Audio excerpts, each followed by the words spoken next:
Yo, heyo.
Man, the lighting for the spot is horrible. But, It's all right. I can change my lighting. Cool. I've got a handy dandy button to do it. Look. nice. I didn't even know my blinds went that low. Oh. Or I can do that. That's nice.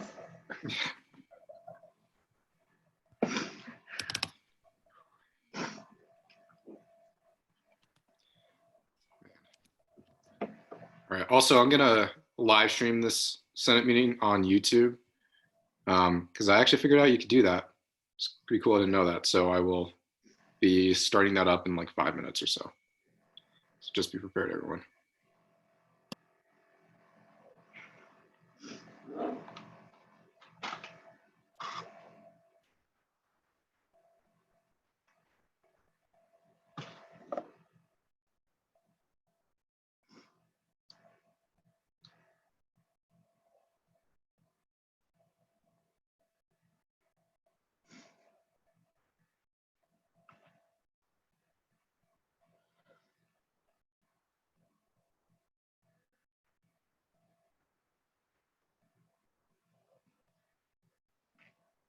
How's the hospital treating you?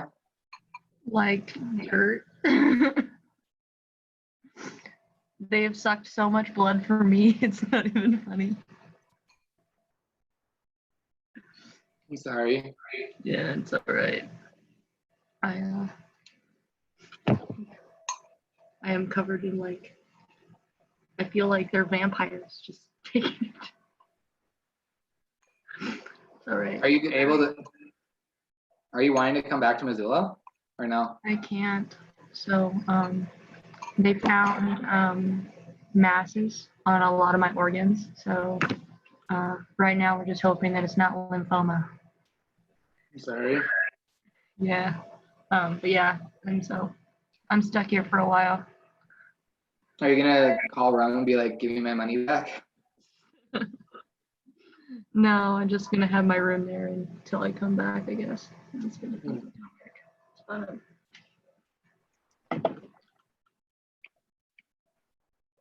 Did you just open that?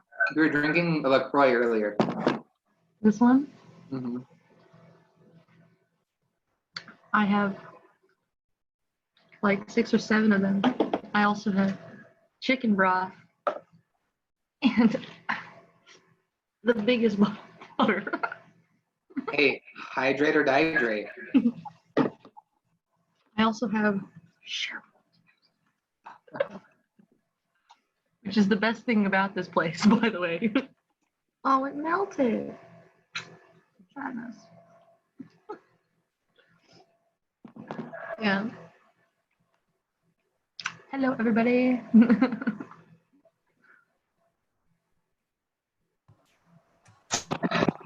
Hi, everyone. Y'all get a little FaceTime action tonight because I'm having a system update. So Why wouldn't that happen at this time? Of course. You know? I know, I'm so excited.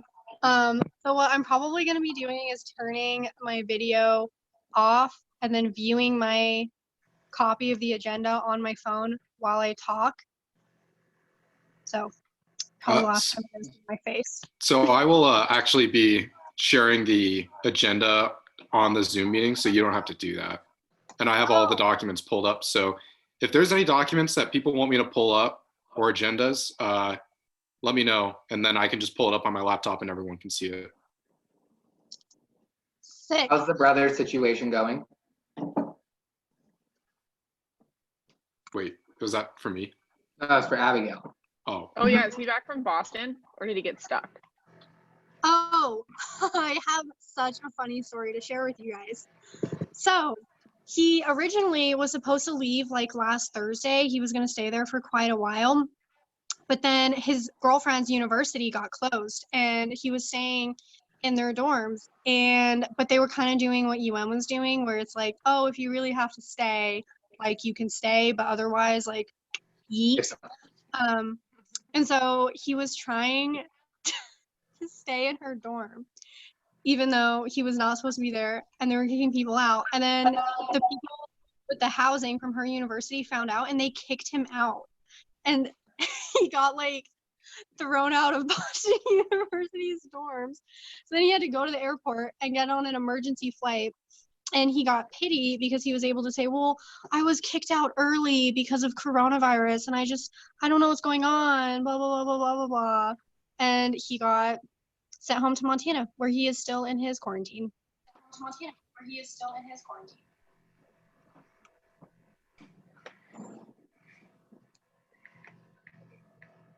Abigail, were you talking about Raleigh, Oh, your brother? Yeah, I was. He's home now. He's good. He's with my parents. Probably not going to get a job anytime soon in this economy.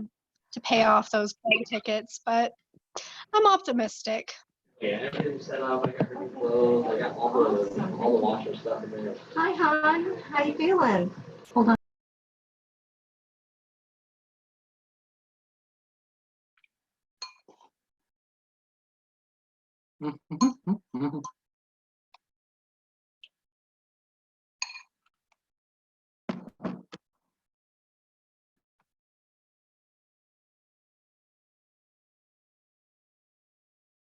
Hey everyone, I'm having a little bit of a harder time figuring out the live stream thing, so we may need to, I might start the Senate meeting a few minutes late. That's okay. I expected nothing to go properly tonight, so we're already doing better than I thought.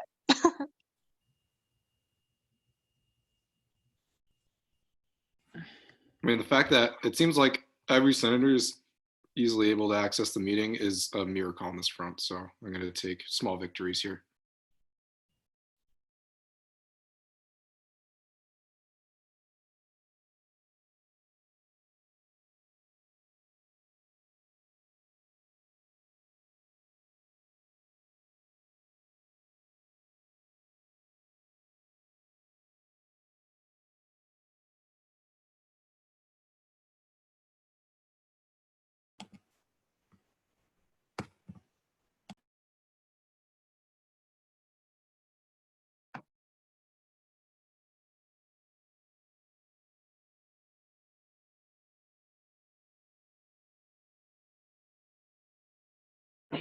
James, I love that you dressed up. That's awesome. Of course I dressed up. Kyle did too. The Hawaiian shirt. Hey, what dad shirt is he wearing? It looks good. Love it.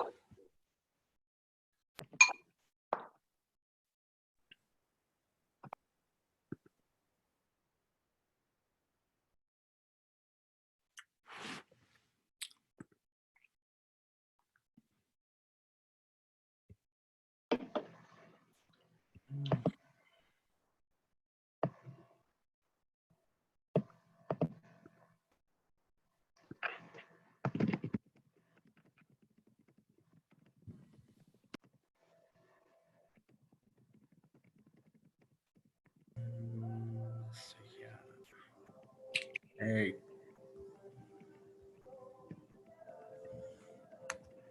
See.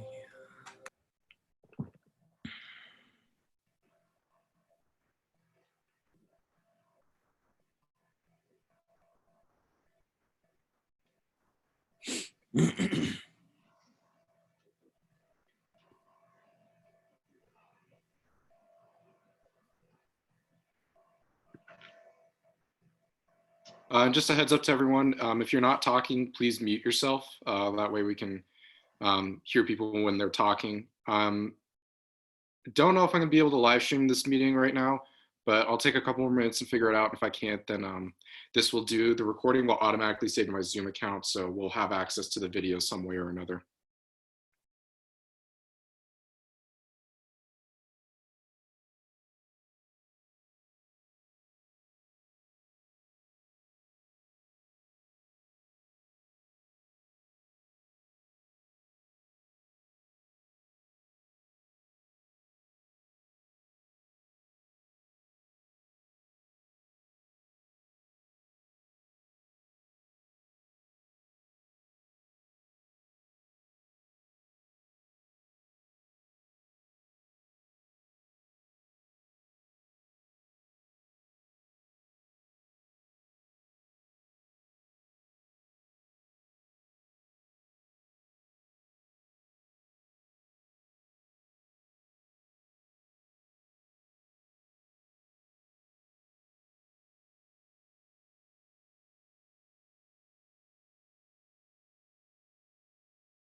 Alrighty.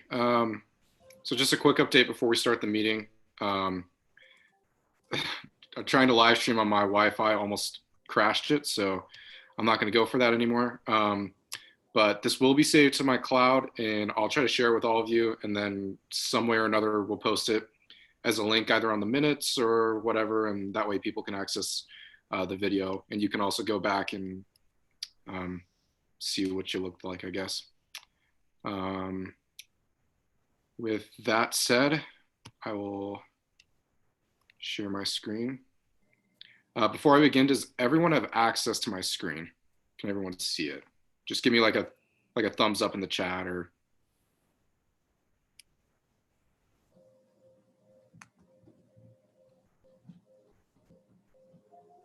Cool. All right. Well, with that said, I will now call this meeting to order at 6:04 p.m. Secretary Shelver, will you please take the roll?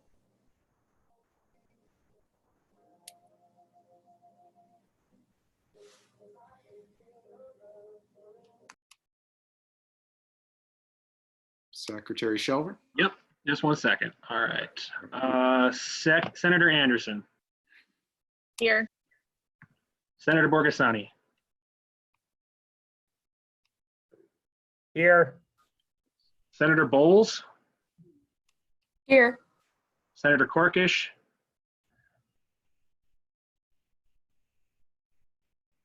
She's excused for now. Senator Donnell. Here. Senator Flanagan, Here. Senator Fulton, Here. Senator Gluckert, Here. Senator Gregory, Here. Senator Hahn, Oh. Senator Hurley, Unexcused. Senator Jimmy, Here. Senator Johnston, Here. Senator Kiefert, Here. Senator Medina, Really good timing. Here. Senator Nelson, Here. Senator Ream, That just like Here. happened to coincide with Senator Rink, Here. Senator Terrell. but they meant Excuse. Business Manager Parsons, Yep. Vice President Hanley, Here. and President Belcher. Here.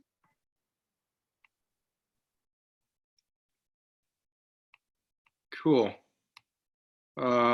With that, we will now go into approval of the March 11th meeting minutes. Give me 1 second to pull those up.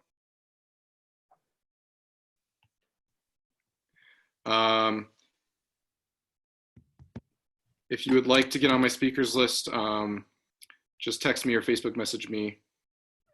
If you don't, I will put my number in the group chat or in the chat right now, just so that you all have it.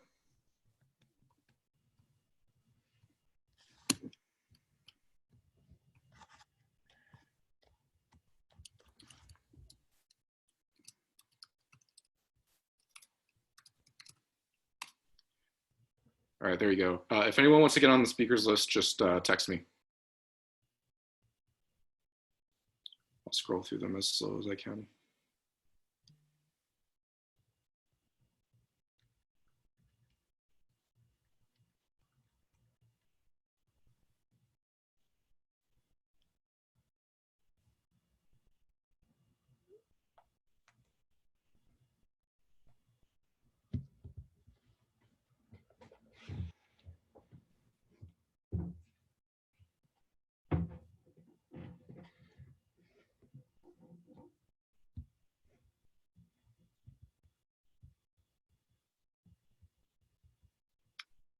All right. Last call for any corrections to the minutes from the March 11th meeting. Last call. Seeing none, I will now entertain a motion to approve the meeting minutes from the March 11th meeting. So moved. Moved by Senator Fulton, Second. seconded by Senator Medina. Unanimous. And unanimous consent has been called. Is there any discussion or objection? Discussion or objection? Discussion or objection? Seeing none, the minutes have been approved. Next, we will go into public comment. Just a reminder, please keep your mics on mute, or your microphones on mute. And then if you have any questions, just please text me so you can get on the speakers list, and just make sure that you're attentive so that you're listening to the public comment. Is there any, you can also use the space bar to mute/unmute your microphone, just as a pretty easy way to do it. Is there any public comment at this time? Is there any public comment? Last call for public comment. All right, seeing none, so ends public comment. President Belcher. So begins the president's report. First, we have to swear in a new senator, Senator Elizabeth Bowles. I will now entertain a motion to swear in Elizabeth Bowles. So moved. Second. Unanimous. Awesome. Advisor Renner Fahey. I'm right here. All right. Okay, so repeat after me. Are you ready? Is it Elizabeth? Is her microphone on? Yeah, it is now. Okay. All right. So if you can repeat after me. Okay. I state your name. I, Elizabeth Bowles, Do solemnly swear do solemnly swear that I will faithfully execute that I will faithfully execute the office of Senator the office of Senator of the Associated Students of the University of Montana of the Associated Students of the University of Montana, and will, to the best of my ability, and will, to the best of my ability, preserve, protect, and defend preserve, protect, and defend the rights and privileges the rights and privileges of the students of the University of Montana, of the students of the University of Montana, and will responsibly undertake all duties and will responsibly undertake all duties necessary to secure these ends. necessary to secure these ends. Congratulations. Thank you. Okay, awesome. Next up, we will move into a general discussion about the U and COVID-19. So if anyone has any questions about anything that's not on the list following, now is an appropriate time to ask.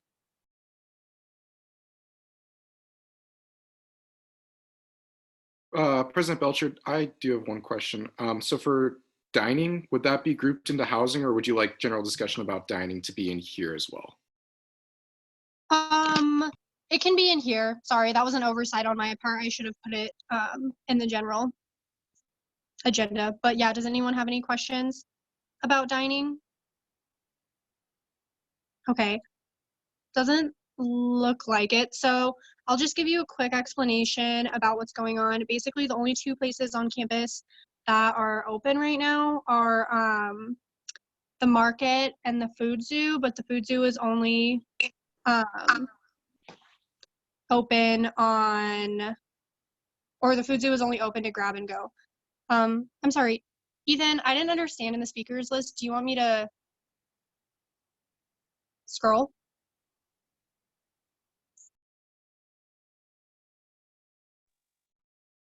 Abigail, you're good. I'll keep it. It was just for the agenda. Oh, okay, sweet. Cool. Does anyone have any questions about anything related to the coronavirus that's not later on the agenda? Awesome. We will now move in to a discussion about digital learning. so far the feedback that I've received from students is mostly positive. I haven't heard a ton of problems about students having issues with Zoom or anything like that, and their classes seem to go well. However, I have heard more complaints from students who have been in programs like dance and theater and how they're expected to complete those programs digitally. So if anyone has any questions or comments about digital learning or feedback for how that's going for you, please get on the speakers list. Flanagan? Cool, thank you.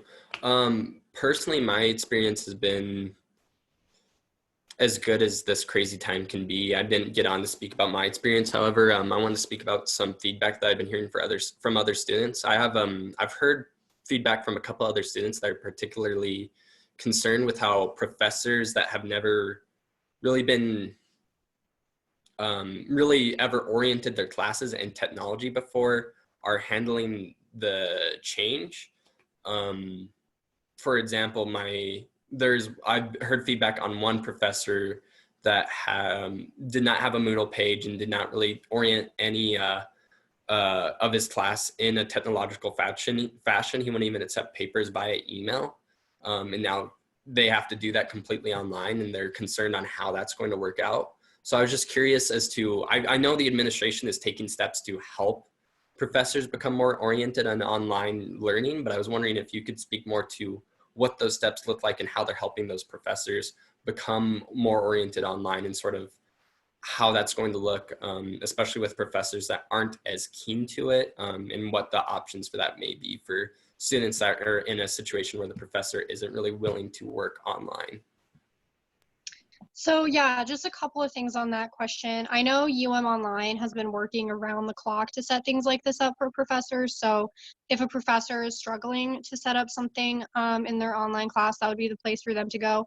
However, if you or a specific student is having a problem with a certain professor in online learning, I think the best place to reach out would be the provost's office or your dean would be another good resource for that. But if there's a specific problem, you can also feel free to email me and CC the student, and I'm happy to connect them to the right place and make sure that that gets resolved.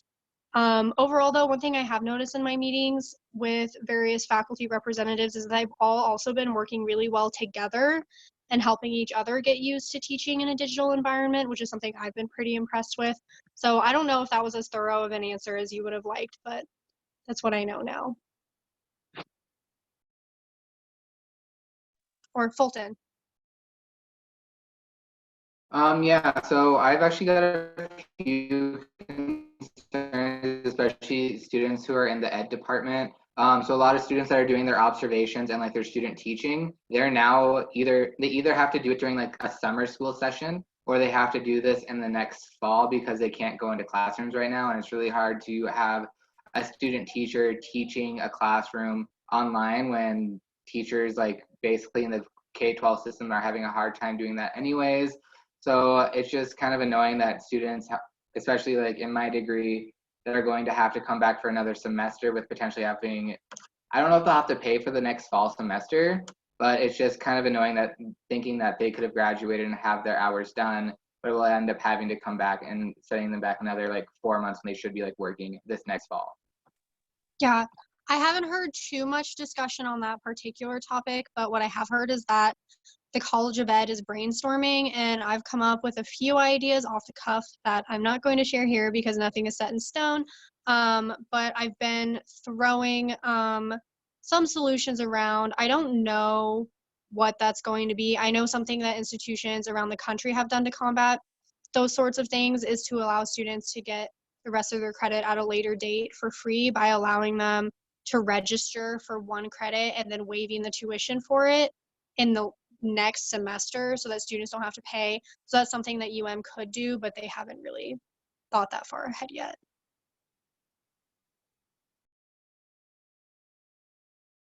Any more general discussion?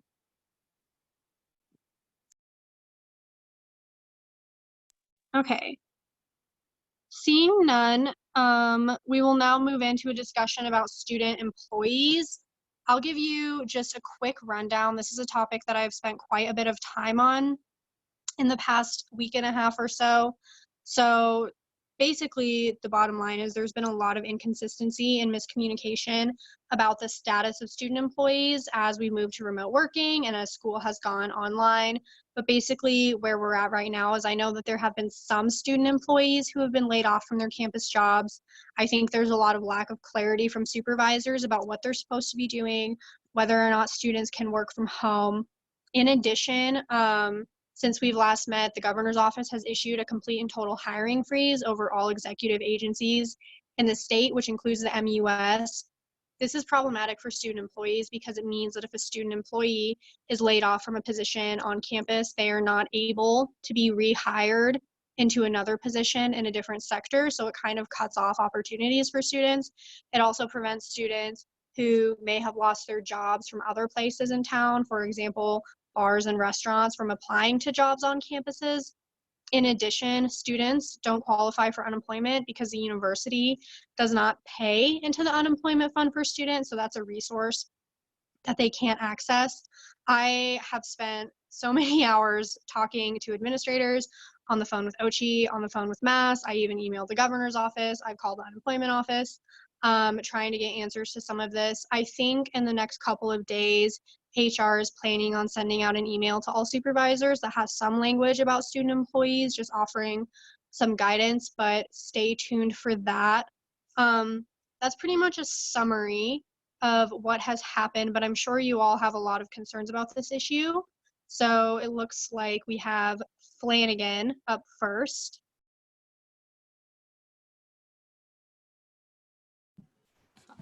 So this might be a question that goes to either the president or elections committee. I was just curious with that hiring freeze, does that mean we're going to have to push elections back until we're able to, like, I'm just curious as to how a hiring freeze would work with elections. Yeah, so that's another problem that I have put on the radar for OCHI. They basically have said they don't know. They're going to get in touch with the governor's office about it. I'm hoping by that time we can get at least minimum an exception worked out for the student governments, because this doesn't only apply to UM, it applies for every other student government, and we're going to need to have new leadership. And then just a quick thing, if you want on the speakers list, please message Ethan and not me. So I saw Senator Durnell. You can still go. I'll call on you next. But other than that, please let Ethan know. So James, I don't know, did that answer your question well enough? Cool. Senator Durnell? Thank you for still allowing me to speak. Oh, yeah.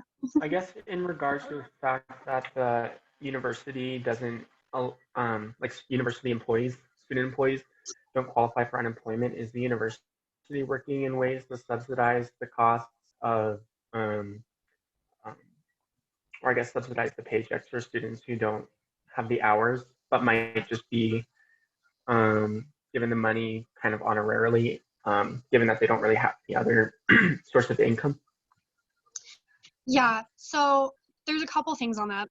One, I forgot to mention that Kelly Webster is working with Mayor Engen to also work on an exception for student employees to access unemployment at this time. That's another thing that's going on. But two, later on in the agenda, we're going to talk about some emergency grant funding activities that are going on. So stay tuned for that. One piece of information that I will provide to you is that there's a difference in how work study student employees and other student employees are being handled in this situation. Because of guidelines that have to do with financial aid, work study student employees will be paid no matter what, because that money is already awarded to them. It's part of their financial aid package. So their jobs are secure, or they will have to find other things for them to do, because the only way they could not give them the money is if the student quit. However, what we're really concerned about here are students who are student employees but don't receive work study because they don't have any sort of safety net. So I don't know if that provided any clarity for you, Senator Durnell. Sweet. Senator Anderson. Yeah, so as far as the like new leadership and the carve out, if they don't want to do that, is there a way that we could write some sort of policy where this year's or like the new executive team could get back paid from the ASUM administration budget? I don't think there's anything saying we couldn't give them back pay. That would be something that I'd want to talk to Marlene about. I know that in the past, some executives have tried to get back pay for other reasons and it hasn't worked out, but that's definitely something we can revisit for sure. Cool. Any more questions about student employees?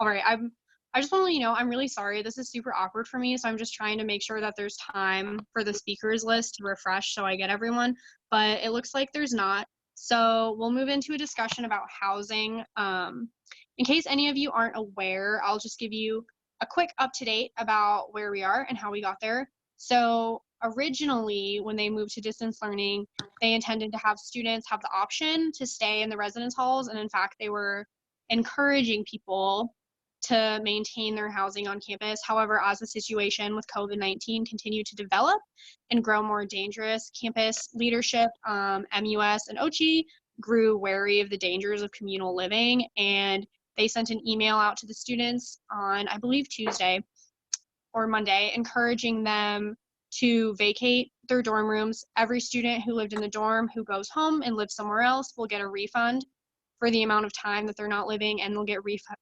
refunded on their meal plans.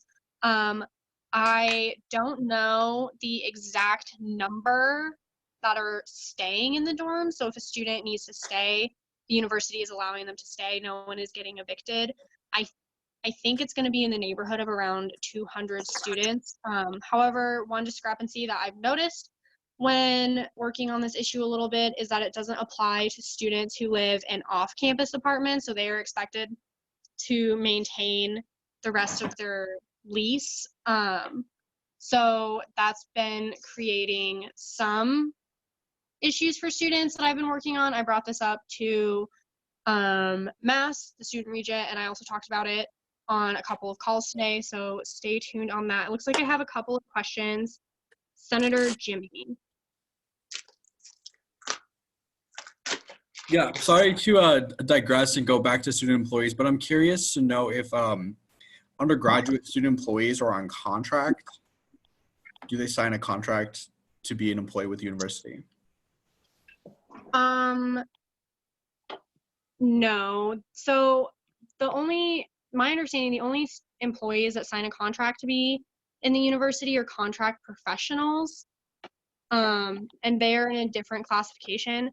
Student employees are, I don't know what they're classified as, but they're classified as something at the bottom of the barrel, unfortunately. So no, there's no contract. And the policy for student employees at I know, is that students are allowed to have their employment terminated at any time for any reason. So they already don't have a lot of the protections that other staff have. I don't know if that answered your question. Sweet. Senator Kiefer. Cool. So on the topic of off-campus housing, I was the one who originally raised this complaint with President Belcher. I just am trying to move out of the university villages, as I'm sure other students on this campus are. And off-campus students have just not been really considered in the move out orders or suggestions, I guess. And I'm being asked to pay almost a full month of rent for an apartment that I will not be able to live in. And I feel that these suggestions of the people who have gotten back to me that the move out doesn't apply to off-campus students is just really unfair, because it doesn't take into account that we've lost all of our income. I've lost all 3 of my campus jobs, and I can't live here anymore. And I'm gonna keep trying to hopefully change the university's 30-day vacate policy, given the extent of this coronavirus pandemic. But yeah, hoping that changes. Yeah, thank you, Senator Kiefer. Do you have any more questions, comments about housing? Cool. We'll now move into a discussion about grading and advising. I trust that you all saw the document that Vice President Hanley sent out today about no credit, credit, and high credit. So something that a lot of institutions are doing as a result of the coronavirus causing schools to move to remote learning is changing the way that they're allowing students to get graded. There have been a variety of different things done. Some institutions are allowing students to wait until after they've seen their grade and decide if they want to do a grade or credit, no credit. Some institutions have moved fully to credit, no credit. Some institutions are doing a hybrid. I will share that MSU has already moved to a credit, no credit model for their students. There's been a discussion about this on campus. No decisions have been made quite yet at UM, but I'm happy to hear anyone's feedback about this. One thing that I will say is I would encourage all of you right now, one, if you have concerns about remote learning or classes at all or graduation or next semester, please be reaching out to your advisors. That's so important. And if a student has concerns about their courses, please also encourage them to reach out to their advisors, just because there's so much going on right now. VP Hanley.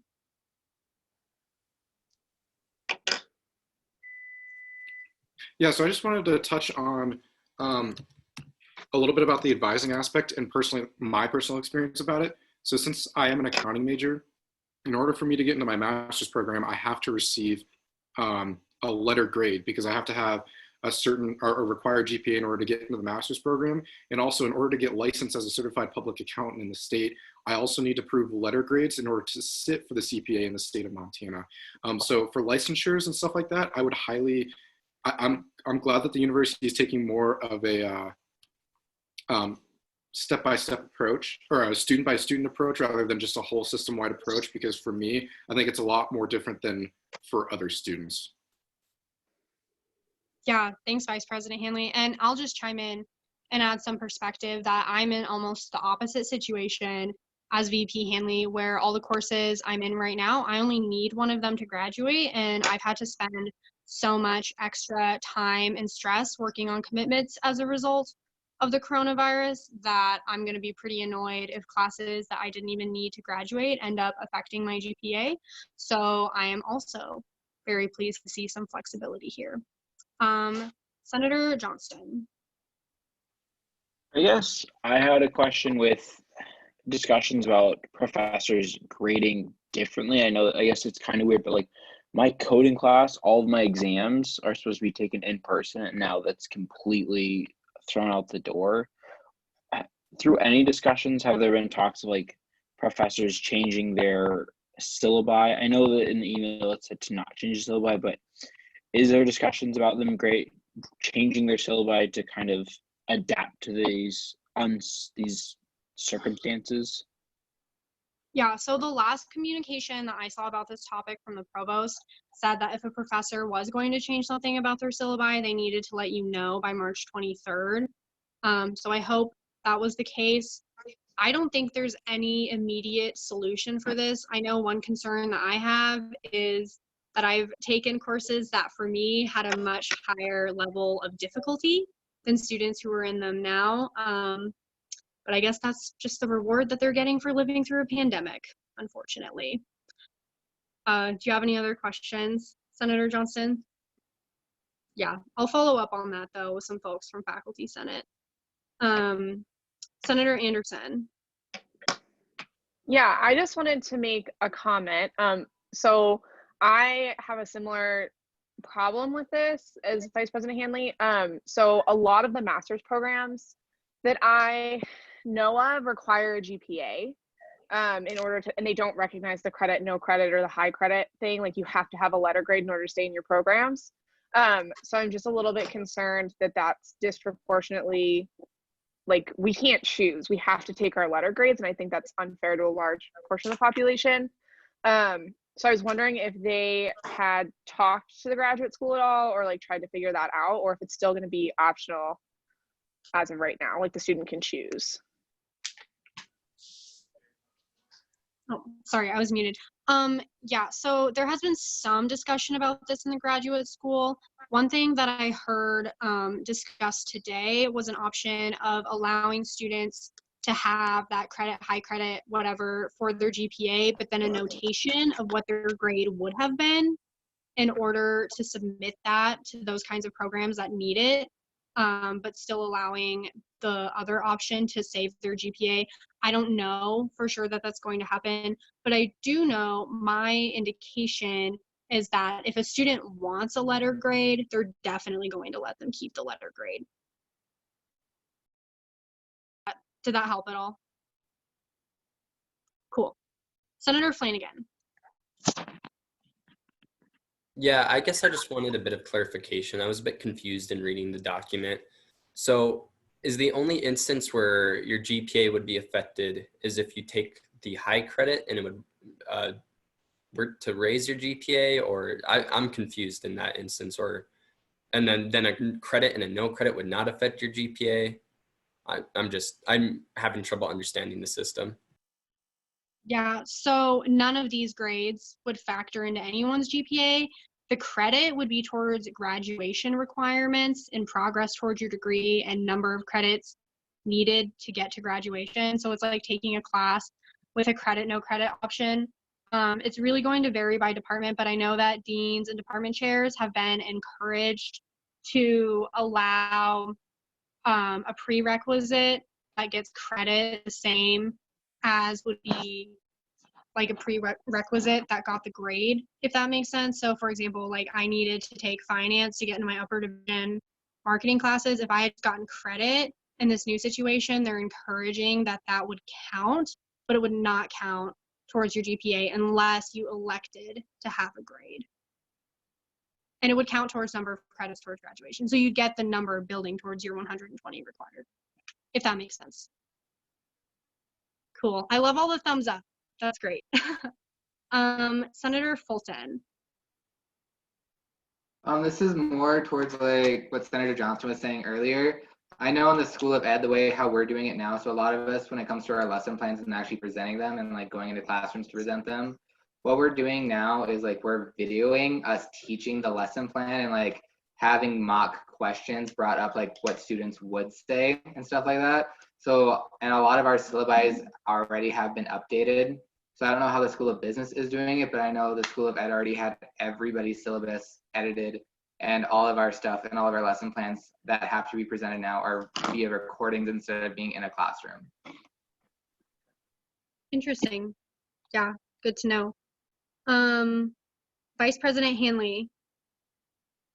Okay, so I'm gonna talk about a few things in this document, but before I want to actually touch on Senator Fulton's comments. So for the College of Business, I mean, it seems like most have updated their syllabi to reflect this change.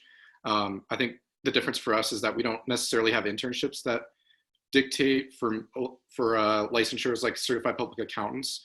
For me, I just need like 2 years of field experience in order to be certified, plus passing the CPA and an ethics exam. For us, I think the conversation for us needs to happen more at an accrediting board, particularly for me, the PCAOB, if they allow different letter grades, and then maybe the AACSB for the business school accreditation societies. So I think there's a lot of factors, and Faculty Senate's actually meeting tomorrow, and they're going to have a discussion about this. And one thing that I'm really, really hoping to see from their discussion is whether the provost and if anybody on Faculty Senate has talked to any different accrediting body to see what their stance is on pass fail, or even the high credit, no credit deal, because I think this is not a very system-wide approach and can't be, because everyone's major is completely different. Like accounting is not the same as political science in any way, shape, or form when it comes to licensing, class structure, and how you get a career in the future. So I just want to bring that up, and it's a very, very complex issue that I think I would like to hear more clarification on from the Provost's office tomorrow during Faculty Senate. The other things I wanted to point you all towards, so if you look at the document that I currently have on the shared screen, you can see that in the Provost's plan that if you choose the high credit, no credit option, it doesn't factor into your GPA, and you can see that highlighted there. The other thing is the timeline on this. So if you look at this paragraph right here, the provost office is extending up to 7 business days after receiving notice of their course grade to have students opt into the high credit / no credit thing. So I just want to make sure that you're all aware of that. And that's pretty much all I have. So.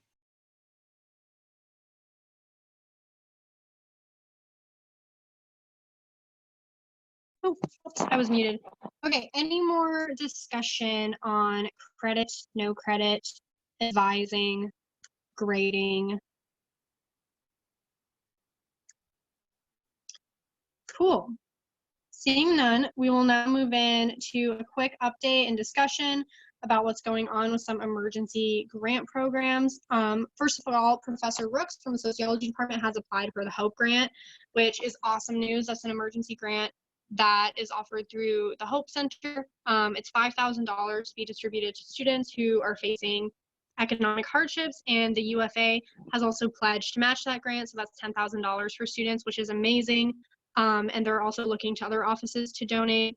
The UN Foundation is working on it. I have a meeting with Cindy next week to get more involved in that. ASUM leadership has also been looking at options for ways that we could give money to this kind of program, and we're still deliberating that.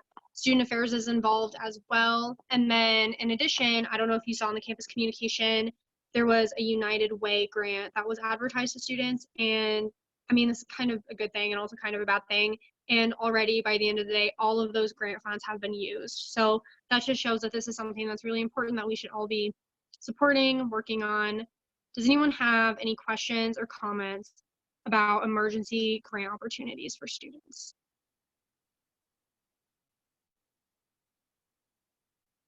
Senator Flanagan. Cool. I guess I was just curious what the infrastructure for like applying for the funds were. I wasn't aware that it had been set up. I have gotten like 1 or 2 questions about the emergency grant program, and the answer that I've been giving is that we wouldn't see it until next semester. So I wasn't aware that the option was available, I guess. So I'm just curious as to how students are able to apply for the grants and receive funding. Yeah, that's a really good question. So, I mean, to be perfectly honest, the option wasn't available. I resurfaced this issue again because of all the struggles students were facing as a result of coronavirus, specifically with them losing their employment, and kind of urged members of the administration to act on this. So I'm really pleased to see the leadership coming from faculty and getting this started. I've also been in communication with Liaison Reed about an application process, and we've developed a preliminary form. I think what might end up happening, and I don't know for sure that it's going to be this way because it's not complete yet, but I think all the funds that are donated and earned through grants are going to be put into a foundation account, and then they can spend out of that account to give funds to students. But as soon as the opportunity is fully functional and as soon as the form is complete, we'll be sending it out to students in the UM today, so they'll know about it. I think I would give it probably until sometime mid next week would be my guess on the timeline. I don't know if that was the answer you were looking for. Cool. Any more questions about emergency grants, coronavirus? Okay, cool. We will now move in to a discussion about childcare. As you know, the situation with COVID-19 has been developing so quickly. The Sunday right before spring break started, I notified the parents that ASUM childcare would be closed until further notice. This was just out of interest of safety of our staff. We have several high-risk staff members at ASUM childcare. We also recognize that children pose a significant risk in spreading the virus around because they are unlikely to show symptoms, but still spread it in their mucus and cough and spittle. They're also more likely to spread those things around than other individuals. You'll see that other child care facilities soon followed suit, and that afterwards, Steve Bullock shortly closed all public schools. Right now, we do not have a date that we will reopen, except that we will be following the guidelines from the governor. So when the governor opens, childcare facilities or public schools, we will reopen. He tentatively announced that he plans for that to happen on April 10th. I am not sure that it won't get postponed, but I'll be sending an email out to all the parents tomorrow to inform them that we're monitoring the situation, following the guidance of the governor. That's where that's at right now. I do want to prepare everyone for the fact that sometime before this semester is over, we are going to have to approve some sort of mechanism for taking a significant sum of money out of reserves to pay the wages for the people who are working remotely from childcare right now. Childcare is unique in the sense that it's the only one of our agencies that pays its personnel out of fees earned. So if parents aren't paying fees, we're not earning any money. So I just want everyone to have that on their radar, but the executive team is in full support of taking care of all of its employees. We have no intention of laying anyone off or discontinuing childcare or anything like that. No one at ASUM is being fired, and we're gonna do what we can with what we have. Looks like I have one senator on my speakers list, Senator Anderson. Yeah, so it's more of like a comment. I just wanted to give a shout out to the teachers because they've been emailing all of the parents activities for the kids to do while we're stuck at home with them, and like videotaping themselves doing like story time and things like that. And I know it's been helpful for my husband and I to have ideas of what the kids do during the day. And I know all of the teachers are doing that. So I just kind of wanted to give them a shout out, and like, because they're still going above and beyond for all the kids, even though they're not in the building. So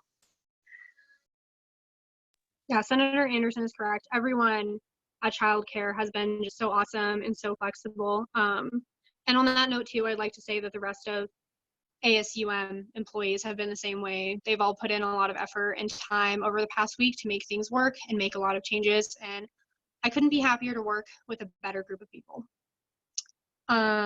Any more questions or comments about childcare? Cool.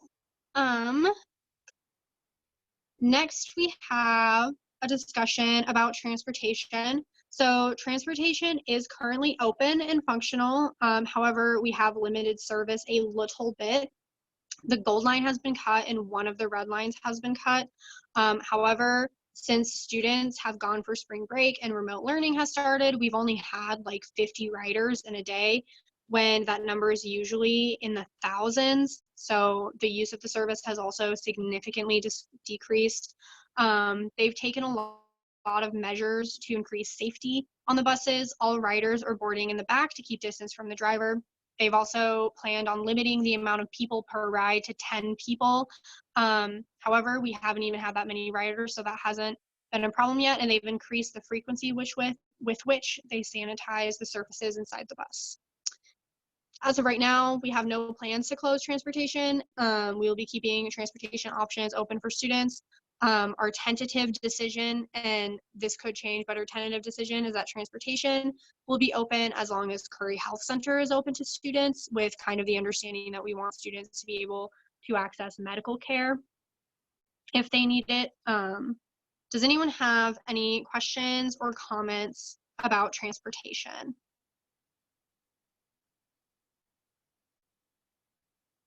Cool. Looks like none. So next up, we have the food pantry. They have also been super great and being flexible. We've had some struggles in that agency too with people being out sick, and they've still managed to get so much done.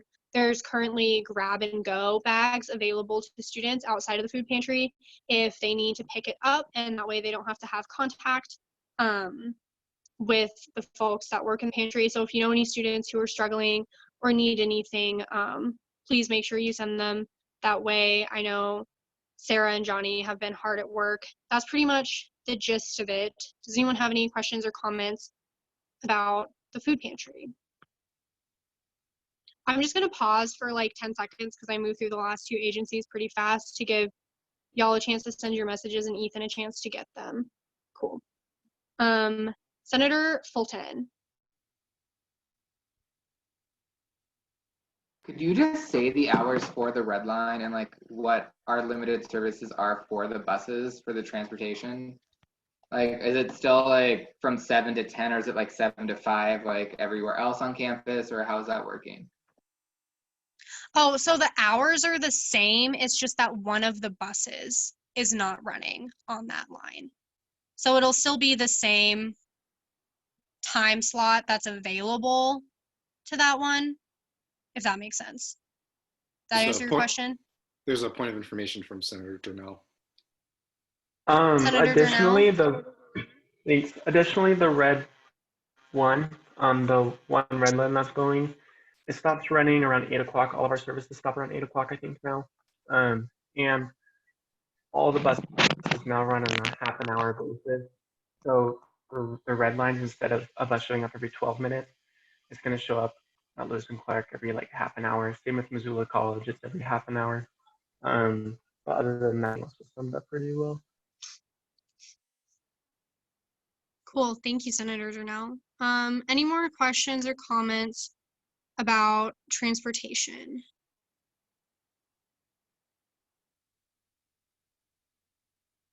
Sweet.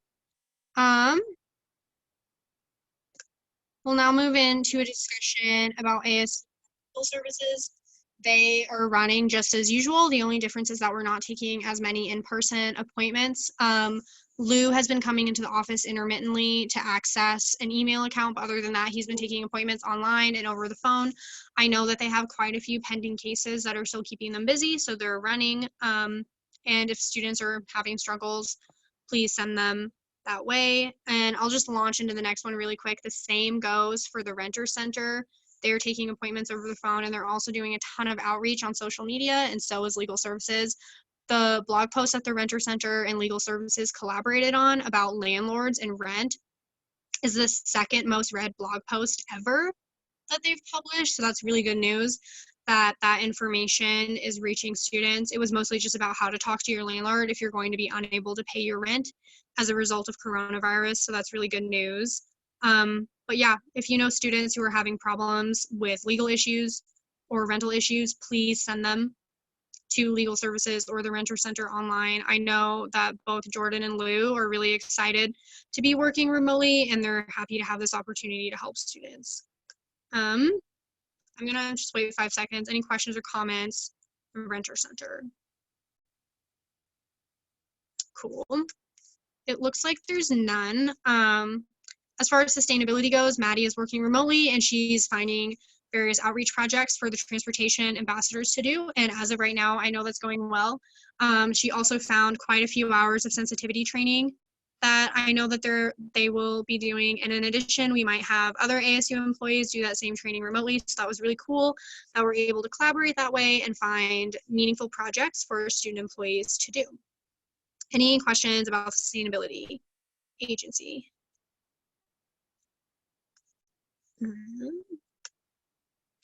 Awesome. Seeing none, we'll move on to the ASU office. So Gwen is going to be in the office on Tuesdays and Fridays. She needs to go a couple of times a week just to maintain her files, print certain things, and do anything she has to do that involves checks or cash handling. So if you need anything from the office, you should make an appointment with her from a Tuesday or a Friday to come pick it up. Marlene is going to go once per week to do different things that she has to do with the Pro Card and things that must be done on her office computer. Other than that, she's working from home. Student group coordinator Carter is working from home, and as are the receptionist and the secretary. And I am also, just so everyone knows, I am working remotely. I'm not coming into the office, and I don't believe the other two executives are either. Any questions about the ASUM office?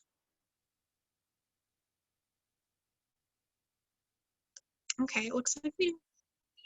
So we'll now move in to a discussion on the online public comment. I emailed you all out just in the body of an email, the only public comment that we got this week.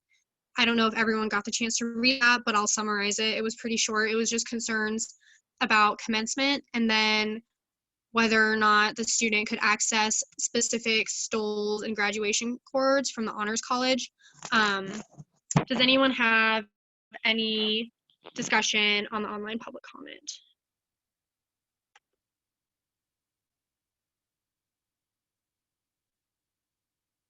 Senator Durnell. I don't have an answer by any means, but I was wondering if maybe even the execs had some sort of knowledge on this basis. I don't even know who to go to necessarily for chords and whatnot for graduation, or like who facilitates the ceremony.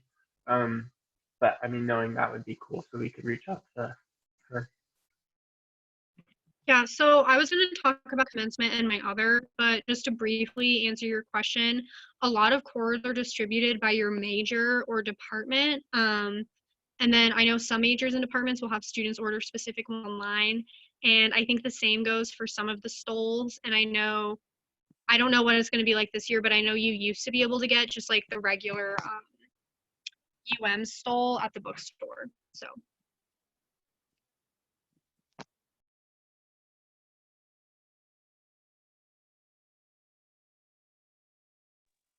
Next up, I have a mass update. So the spring event that I've been talking about has definitely been postponed to the fall.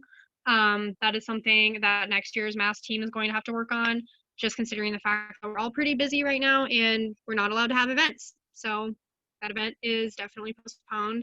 The legislative survey that I've been working on to send out, I'm going to rewrite it to include things that have to do with the coronavirus, whether those are economic struggles, concerns about renting, concerns about healthcare, anything like that. I'm going to make sure that it's as comprehensive as possible. We also made the decision to postpone sending that survey out until late summer for a couple of reasons. One, we don't think we'll get a lot of students filling it out right now just because they're so hyper inundated with emails and have so much going on.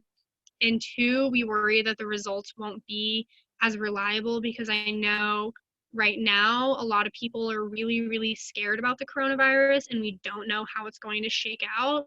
So getting those results at a later point in time, but still before the ledge session after this issue has resolved, I think will give us better information to work for next semester when we begin getting ready for the ledge session. But we still have every intention of sending that out and hearing student voices. And then the last update is that the student region application deadline has been extended until April 15th. Does anyone have any questions about anything? Associated students. Oh, Senator Johnston. Sorry for the Renter Center. I didn't see you until now.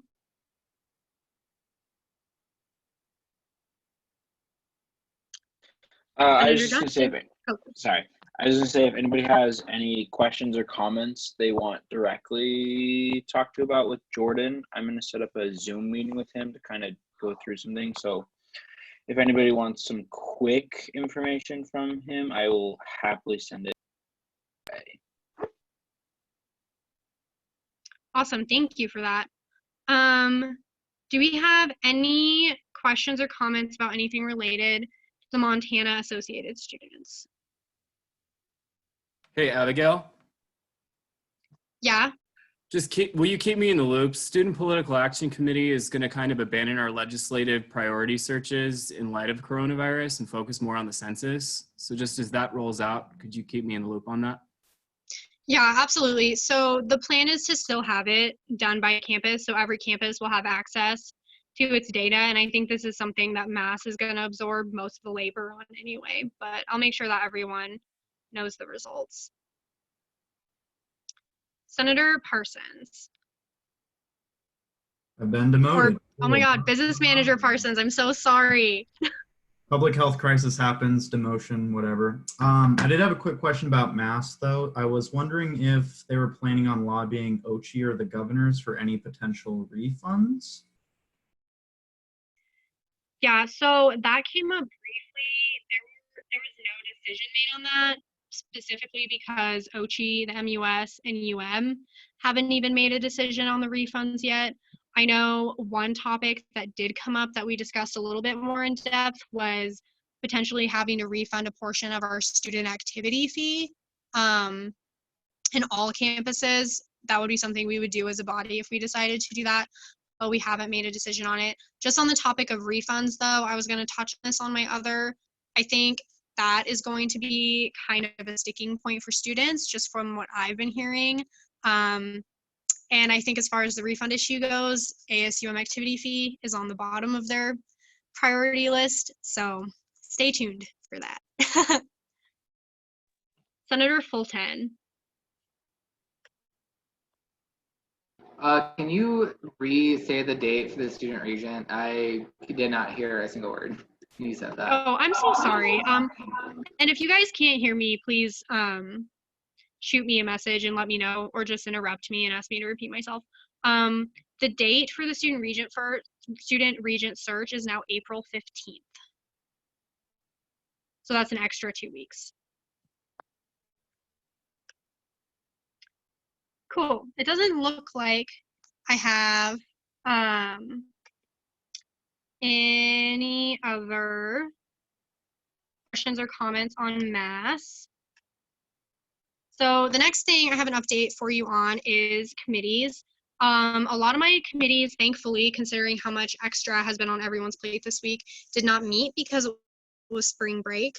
And so that was nice to have. But I will let you know about 2 new committees that I'm on that have to do with COVID-19.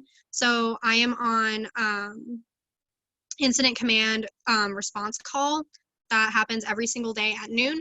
My position on that is an agency representative, so I represent the students on that call. That's where I get a lot of the information that I report back to you guys. And so, like, if there's anything you want relayed that's not working for you, if you let me know, I'll say it at the next noon call, which happens every day. It even happens on the weekend, so don't hold back.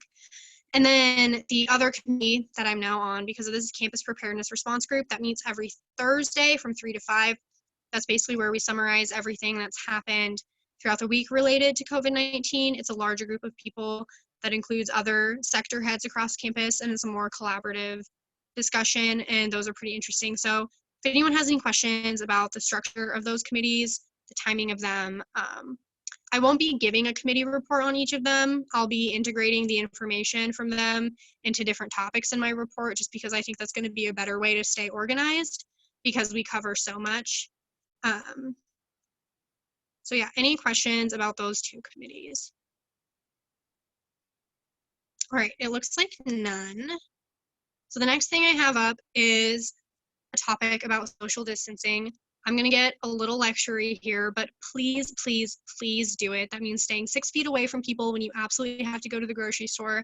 Other than that, staying home, staying out of crowds, taking care of the rest of society. I'm sure you saw my campus communication today, where I talked about the importance of social distancing, why especially young people need to do it. We're very likely to be carriers of the virus and able to spread it around. I'm gonna be really, really mad if I'm seeing Snapchats and Instagram stories of people at parties in large groups and it's people from ASUM in there. So just make sure that we're being leaders on campus and setting a good example for the rest of the students. Does anyone have any questions about social distancing? I trust that you all know what the guidelines are for that. Senator Flanagan. Yeah, I guess this is just more of a comment. At least from what I know and what I've heard about COVID-19, it's possible to carry and have the virus without showing any like symptoms of it. And I guess that was just something I wanted to make known, especially for how this information might be disseminated through the meeting or those that watch the meeting later on. It's very possible to have the virus and spread it without even know that you're doing it. So that's where a important portion of the social distancing definitely comes in. Yeah, Senator Flanagan is absolutely correct. Additionally, the longer that other people go without practicing good social distancing and staying home and following CDC guidelines, the longer all of our lives have to be on hold. So, Vice President Hanley. Yeah, I just wanted to touch on a bit too. If you do have to, like if you're exposed to the coronavirus or you are contracting symptoms, whatever, I would highly, highly encourage you to take your self-quarantine / self-isolation pretty seriously. It sucks, and it's not the best deal in the world. I've only left my house once in the last 12 days. But it's something to take seriously, and I've been trying to take it seriously. My quarantine ends on Saturday, and I've been here at my house for 15 days. So please take it seriously so that we can minimize this and hopefully get our lives back to normal sometime soon.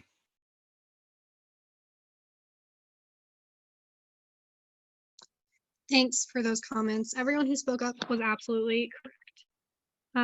So unless we have any more comments or questions about social distancing, I'll move into a quick reminder about resources for students. We're working to put together emergency grant funds that we expect to be available very soon. I'm sure you've all seen the Missoula Need form floating around Facebook. I've seen several of you sharing it, which is great. I know that if you go to UM Online, there are resources for students to get free textbooks. And I know that several databases have also opened up access for free for students to use. Students who are not campus employees are eligible for unemployment. So if a student is talking to you about a struggle related to losing a job off campus, please make sure you're encouraging them to apply for those benefits. I know Governor Bullock has issued quite a few directives to speed up the process and make it more accessible for Montanans. And then lastly, there's a good chance that many students who work both on and off campus qualify for SNAP. So if that's another option that you could present to students, that's not nearly all of them. But if a student is talking to you and you're not sure what to do, please just email me and CC the student. I might not even know either, but I can send them to someone on campus who would. I think is just the best way to make sure that everyone gets the help that they need. Does anyone have any questions or comments about resources for students on campus? Senator Fulton. This is going back to the social distancing, so I'm sorry about that. But I know for us who did go to BOR and then were informed that we were exposed to it, the social, like, it sucks being locked in your house for that long of a time. And please take it seriously, especially for our older community in this town. And my grandma just kind of went into the hospital today, and she started showing symptoms. So like I could be potentially losing my grandma about this. So please take this very seriously, because it affects everyone. And even though like there's certain people who may not be showing symptoms, the CDC has recommended, like, if you work in a restaurant that's still able to be open, like, wash your hands every 20 minutes. I know that seems like very dumb, but like if you wake up with like a sore throat, then please just do that, because there are people in our communities and nationwide who are the most at-risk population. And it really sucks that I might be losing my grandma because she might have COVID-19, or she just might be sick. So I would really recommend people just to wash their hands a lot. And if you think any way of it, just stay home. It sucks for the 14 days. I know it does, but please do it. Thank you. Yeah, Senator Fulton is absolutely correct. I'm really sorry to hear that about your grandma.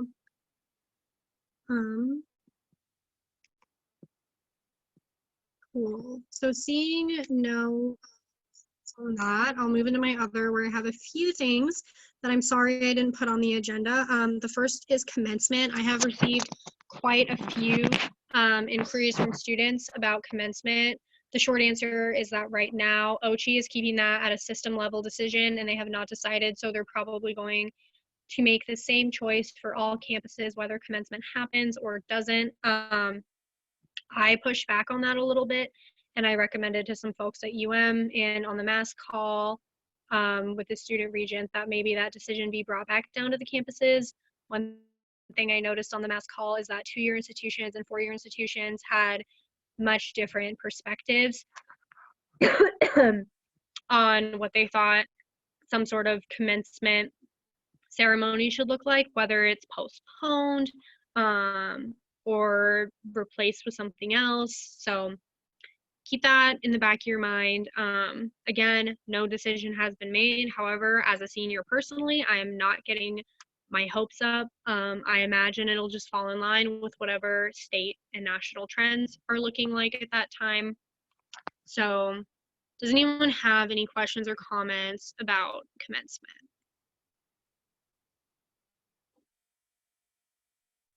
Cool. That was my Aunt Knuckles dog, Ruger. He's pretty cute. The next thing I wanted to put on everyone's radar is a discussion about refunds. So right now, the position of OCHI and of the University of Montana is that other than the housing and dining refunds that they have issued, they are currently not considering any other refunds, and they will revisit that discussion after the incident is over. So meaning after all of this coronavirus stuff is resolved, they'll start talking about refunds. However, I want everyone on this body to think critically about how they feel about refunds ahead of time. I anticipate this becoming a very emotional topic for some people. I think there's going to be a lot of divided opinions, and I think there's going to be a lot of debate about the value of online instruction and how students feel about that. I know one thing that the university is taking a specific look at are fees. So some fees where students just aren't allowed or aren't able to access what they paid the fee for. I know that's something that's being discussed on an institution level. However, as far as tuition is concerned, I have no answer. And we probably won't know what OCHI decides about that and what the regents decide about that until the May meeting at the earliest, but I'll keep you all posted and tell you what I find out as soon as I find it out. So does anyone have any comments, questions, concerns about refunds for students? All right, it looks like I'm kind of surprised about that. And then real quick, the next thing and my other is I wanted to touch on my office hours. So I decided to cancel them just because they aren't very used anyway, and especially if I'm working just sitting in front of my computer, not doing other things that I could be doing to advocate for students. Right now, there's certainly not a shortage of meetings for me to do, and so I'd like to do that. Me about anything you want, you can just call me up. If I'm free, I'll answer the phone. If I'm not free, I'll make time to talk to you. So I'm totally available. I want to hear what you have to say. So the cancellation of office hours has nothing to do with that. I just want to make sure that I'm being my most productive self for students. It looks like that's going to be the end of my report. We got through that pretty quickly. I'm impressed. Before I end my report, does anyone have any last questions or comments for me? So if there's something related to the coronavirus and students that I didn't talk about that you want to know, now is the time. Senator Gluckert. I was just gonna ask about commencement, but you covered it, so I yield. Oh, okay, cool. Anyone else? Cool. And I'm on my email all day, every day. I'm happy to talk to you guys. So yeah, so ends the president's report.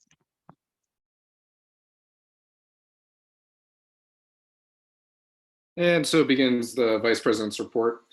So the first thing I have for you all is committee updates. So bear with me 1 second while I pull up the committee assignments. Great. Okay.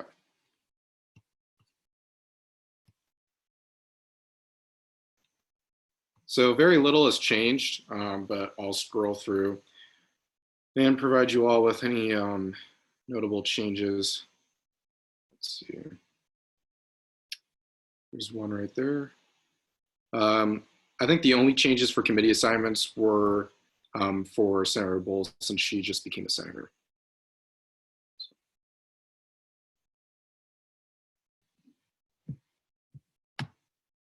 I'll call on you in a second, business manager Parsons. And there's the other change.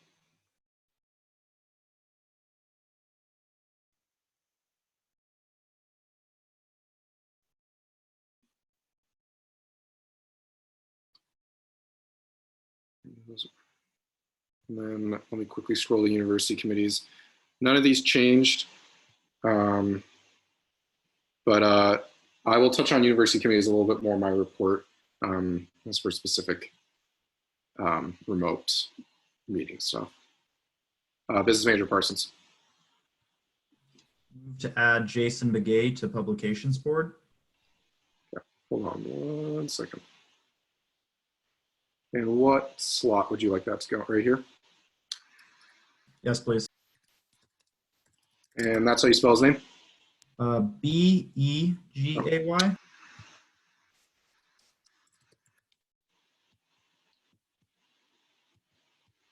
Great. Is there a second? Second. All right, so there's been a motion by Business Manager Parsons to add Jason Begay to the Publications Board, seconded by Senator Fulton. Unanimous.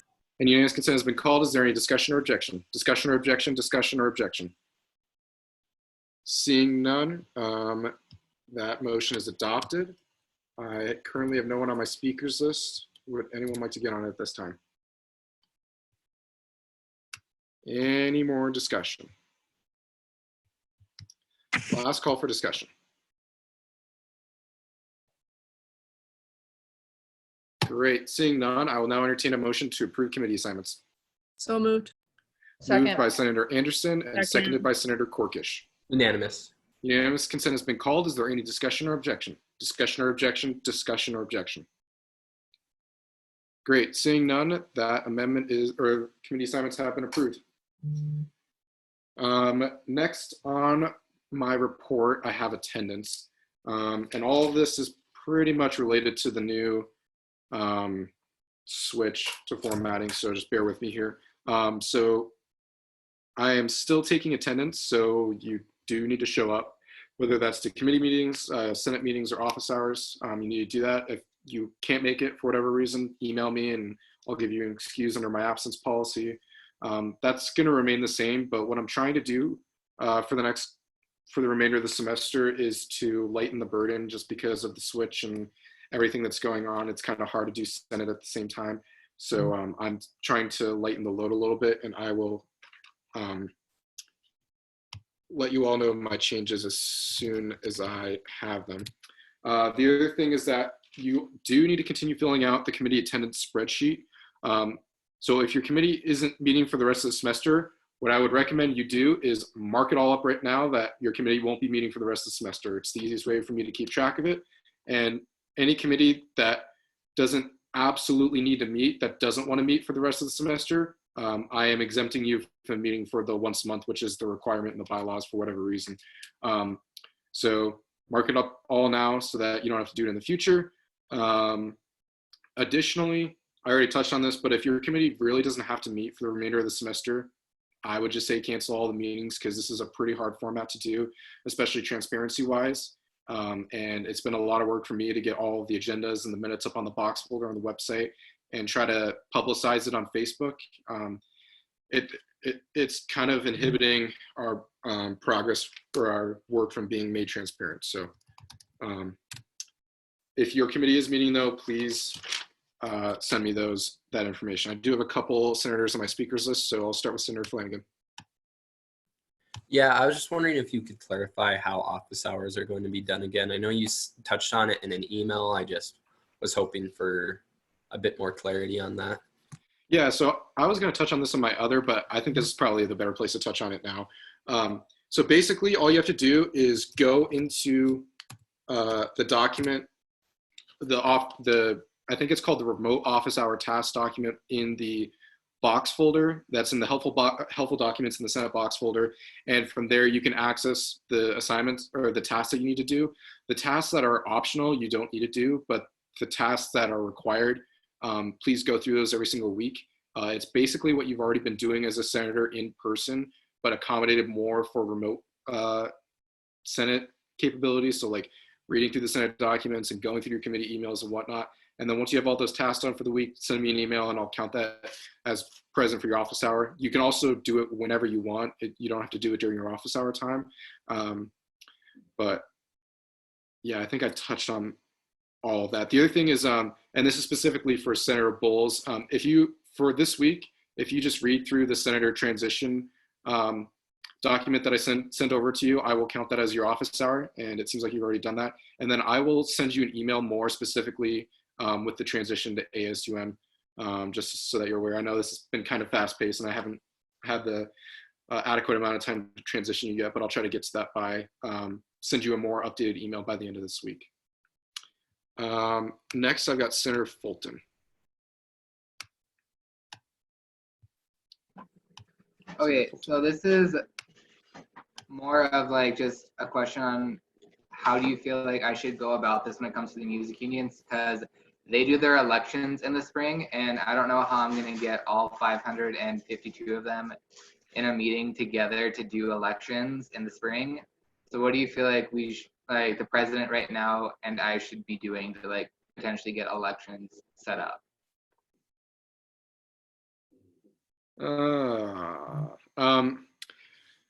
So I think, I mean, that's very, very tricky. I think what should happen is that you, and actually, I'm just gonna give a point of information to Senator Janelle. Hi. Hey, Senator Fulton, well, I guess I do have some plans in mind, but it's one of the president-elect's responsibility to run elections. So if you want to collaborate after this, I'd be happy to. We can get going on it and reach out to the rest of the executive board for more information too. But I have a couple of considerations, so I'll put you in the loop with that. The other thing is this would be a perfect time if you're having trouble coordinate this with discussing with me during my office hours, since I'm the facilitator of all committees. And then also touching base with Business Manager Parsons, since he is now an ex officio member of the music union. So yeah, I would say just touch base with Senator Janelle and the exec board. And then if you have any logistical problems beyond that, that you need help with any of the ASUM executives on, touch base with me. And I can try to help in any way I can. Senator Corkish.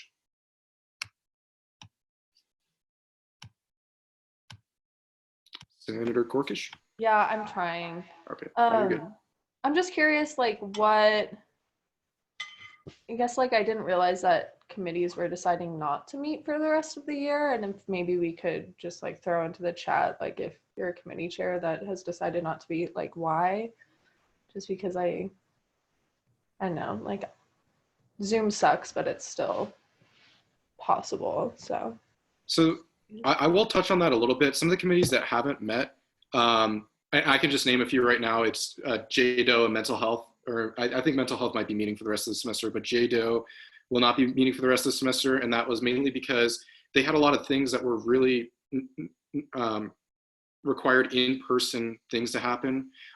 So SAW week, and since SAW week got canceled, there's a lot of other logistical problems with continuing SAW week with COVID-19 being present.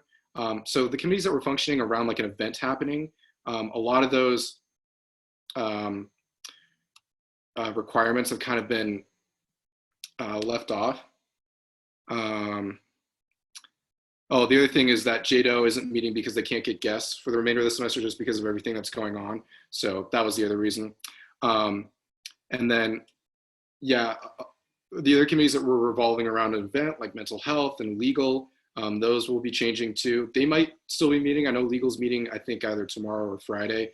And mental health might still be meeting to do transition files, but it's just to kind of do an easement. The other thing is that for those of you that I have reached out to that aren't meeting for the rest of the semester, start putting together your transition file for the next year, even if you had an ad hoc committee this year. And you can still pass along the files that you had and the work that you did so that next year's Senate or next year's execs can see that work and either build upon it or go into, or just do something with it next year. Next, I got Durnell if you wanted to talk. Yield. Yeah, Flanagan. Just going back to the online office hour tasks, I was curious if those were all required. I mean, like some of them we kind of do regardless, like reading the documents prior to the virtual Senate meeting, or forming agendas, that kind of thing. But like the finding past constitutional review board decisions, is that something that you're going to require for all of our office hours, or will we be able to do something else like working on a resolution or setting up some other Senate project that we might have? So the stuff that will be required should be the ones that aren't marked as optional. And if the past constitutional review board decisions aren't marked as optional, you can take this from me now. They're optional. You don't have to do it. I will go through that document again just to make sure everything is correct on there. But the stuff that isn't explicitly marked optional, you don't have to send me an email that you did, although it would be nice for me to see your progress on those things. The other thing is that for the optional office hour test, it's not limited to just those. You can do other things like reaching out to students and writing resolutions and those types of things. But if there's anything else in your office hour that, or during your tasks that you want to do during this crisis, that you think would go to your office hour, just throw it on there. It's not going to hurt you when I'm counting attendance for office hours in any way, shape, or form. The more you do during this crisis, I think it's going to be the better. So any more discussion or questions for me about that topic? Cool. Seeing none, that moves me into a discussion about the continuity of government plan. So I sent that out to you, I believe, Thursday before spring break started. So if you have any questions or you had any discussion there, send me a text and I'll get you on the speakers list. But basically, you're seeing it in action right now. If you've already had a committee meeting, you've already kind of experienced this beforehand. It's fairly unique and at times difficult, especially displayed tonight as when I couldn't live stream the YouTube meet or live stream the meeting on YouTube. But this is what it's going to be like for the remainder of the year since classes have been moved remotely. So if you have any questions for me about that plan, let me know. If you have any questions about elections, save that for committee reports, as Senator Corkish will be giving a report during then, and it's a little bit more out of my jurisdiction now. So any questions?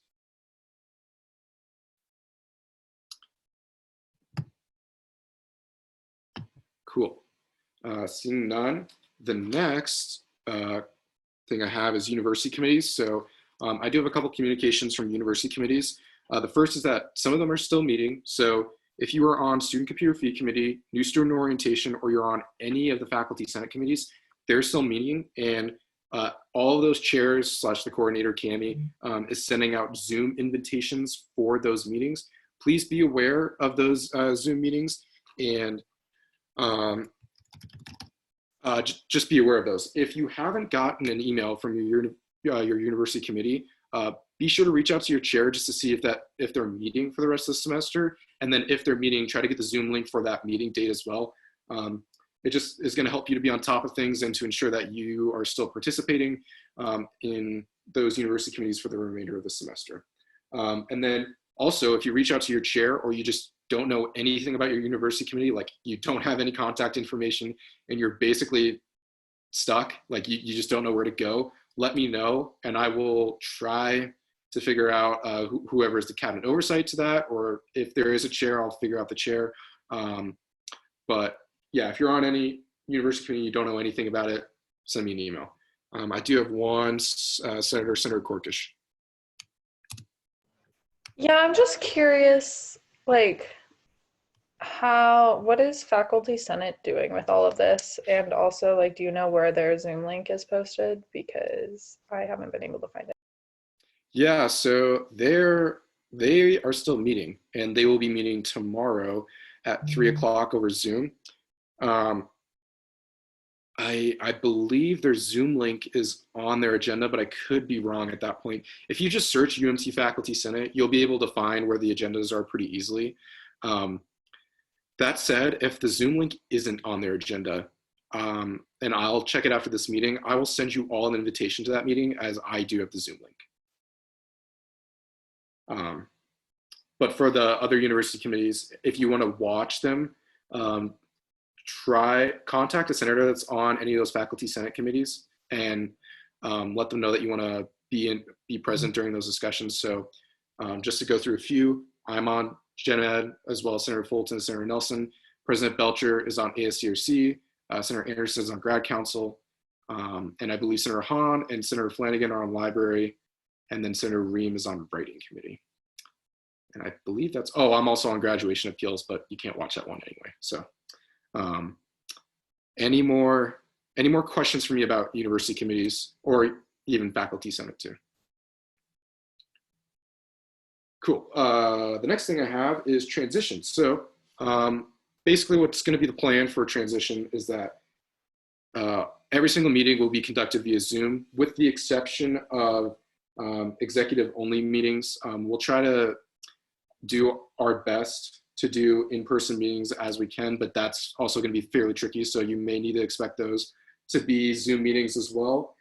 Additionally, we will try, if you are elected as an executive, we will try to get you key access to the office and your individual office. But that's the only thing I can guarantee at this point. I am sending out Zoom invitations to every single transition meeting that I have scheduled right now, and I don't have every single transition meeting scheduled.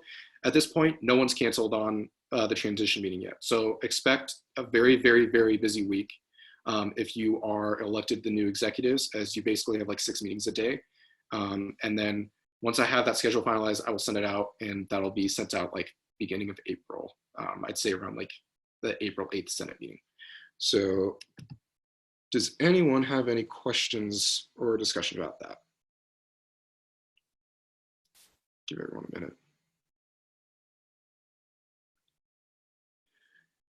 Cool. All right. Seeing none, that now leads me into new executives. So this is kind of transitioning from this. And if you are running for an executive position, I would highly, highly, highly advise you to schedule a time to talk with the execs. Obviously, you just heard from President Belcher that she's very busy right now, but Business Manager Parson, or I'm still holding office hours, so you can contact me at my office hours or just reach out to me and I'll try to schedule a time to talk to you about either what being VP is like, what being ASUM exec is like. I can even talk to you about what transition week was like for me and what you need to prepare for, and then everything that goes into it. You can also reach out to Business Manager Parsons about discussing either what being business manager is like or what being an executive is like. I would highly encourage this just so that you have a little bit of knowledge before you go into that transition week, and then hopefully everything's a little bit easier for you if you get elected. So does anyone have any questions for me about that?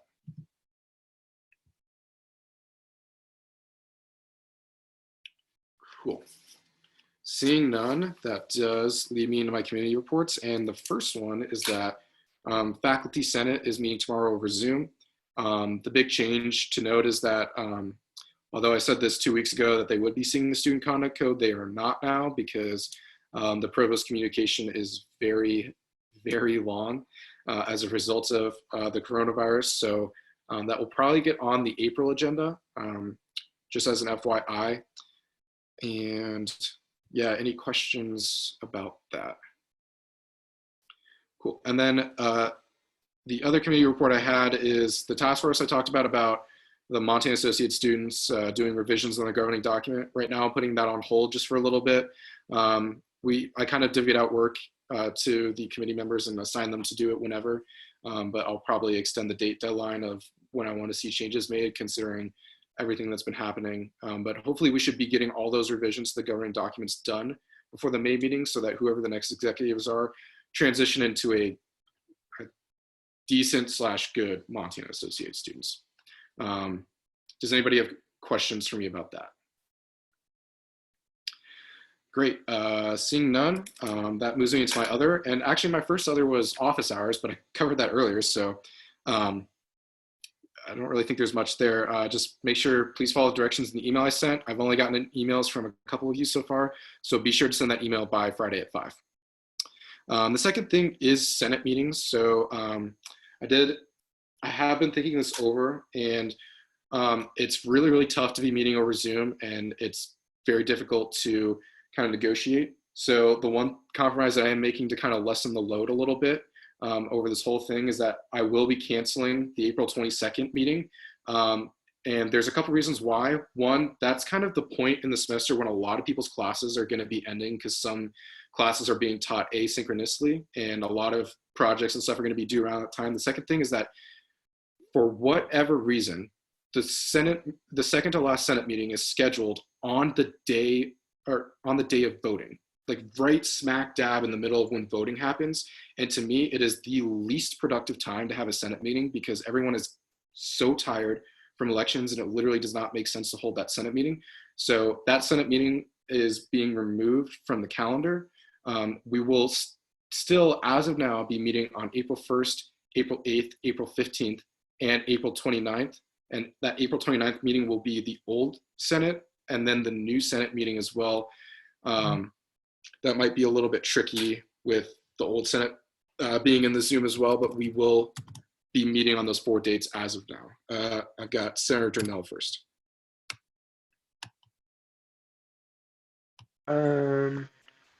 Sorry, just to clarify, we're still having that last Senate meeting then on the 29th of April? Yeah, and that Senate meeting will be a regular Senate meeting. So we'll see resolutions, stuff in I read executive's report, and then we'll hand it off to the new Senate, and I'll go over with you all how that's going to kind of look like. Any more questions for me? Can I have a follow-up? Yeah. So then April 15th is the last day to propose any new business.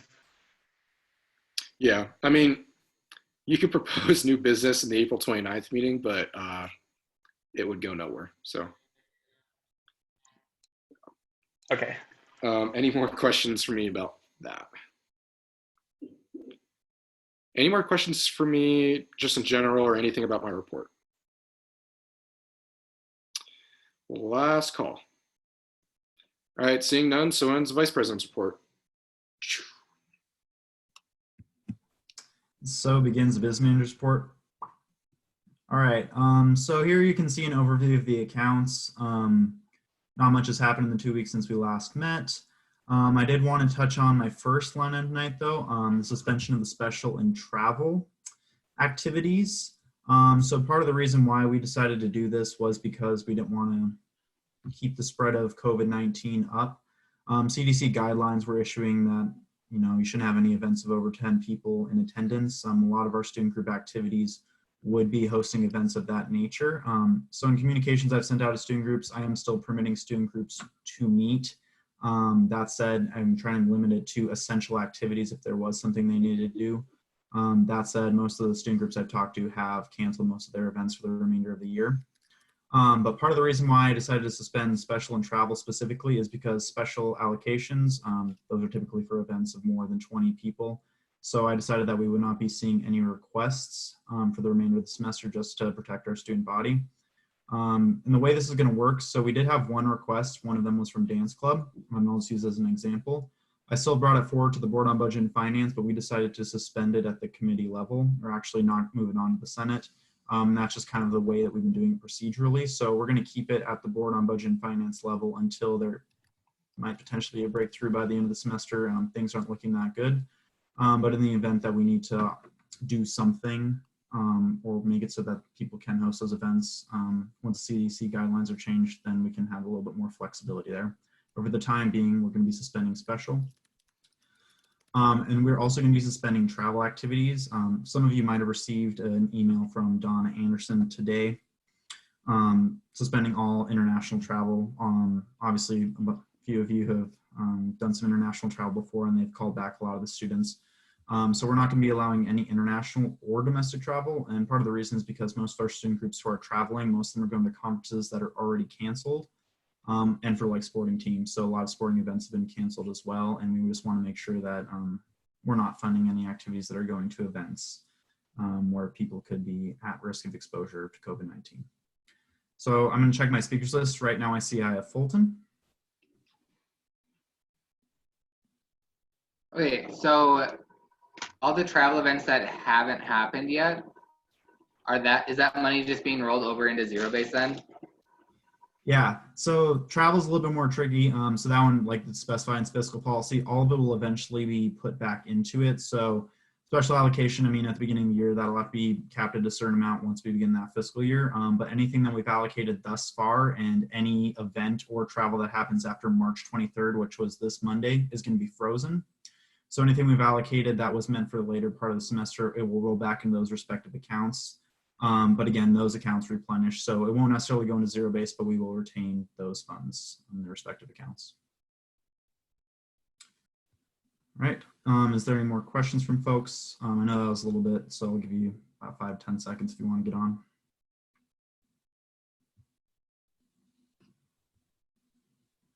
All right, perfect.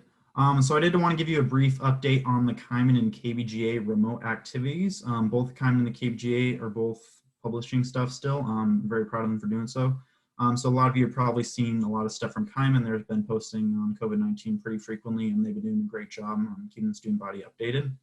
I did want to let you all know they have scaled back their print editions. They're doing far less because there's less of a need on campus, and most way people get get their news today is through the app. So they've been scaling up some of their productions on there. We had a brief discussion about ASUM elections and some of the ramifications for that. I know our elections chair, Shane St. John, just talked to them about that. So they're well aware of that situation, so they'll be coping with that as we go on. And as for KBGA, they have been doing, the radio station is still up and running. They've been doing remote DJ trainings. Folks have been able to put together their playlists from home and work on their shows from home. So I'm just glad that both of their operations haven't been too disrupted during this time. I'm gonna check my speakers list. I see that I have Flanagan. Yeah, I was just curious as to how the Kaiman is printed and delivered during this time. I know that can't be done remotely, so I was just wondering how that was being done and what preventative steps were being taken during those practices. Yeah, of course. So we actually had our publications board meeting earlier today, so I'll touch on that as well. But thus far, they do have one delivery person who is the only one touching, I guess, everything. That's kind of been their risk management plan going forward. They still did want to make sure, if there are students in the dorms and on campus, maybe don't have access to it electronically, they could still get a print edition. But as of right now, they said they're having one person work on it, one delivery person.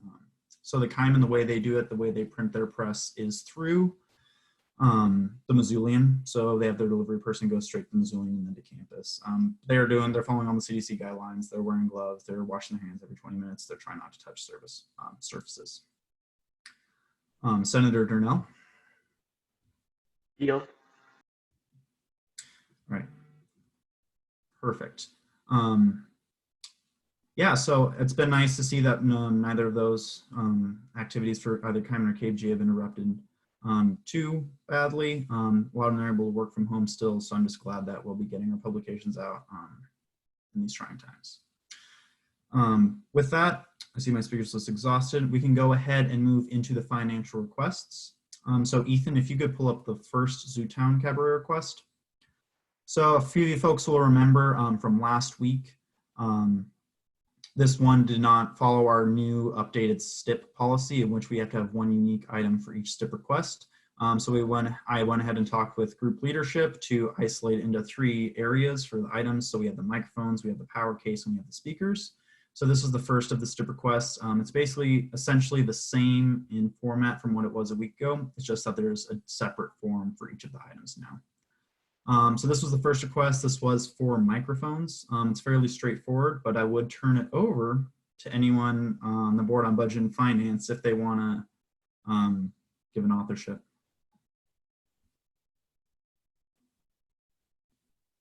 I'm not sure if I have to text Ethan to do that or President Hanley to do that, or just, okay, cool. So we felt that this was a pretty appropriate ask. We funded each item at the lowest amount each item at the cheapest item. But we felt that it was appropriate, so we funded each item in full. Thank you, Senator Flanagan. So we will begin taking our speakers list. So for those of you who would like to get on or make a motion to approve this in a certain amount, please just let Vice President Hanley know that you want on.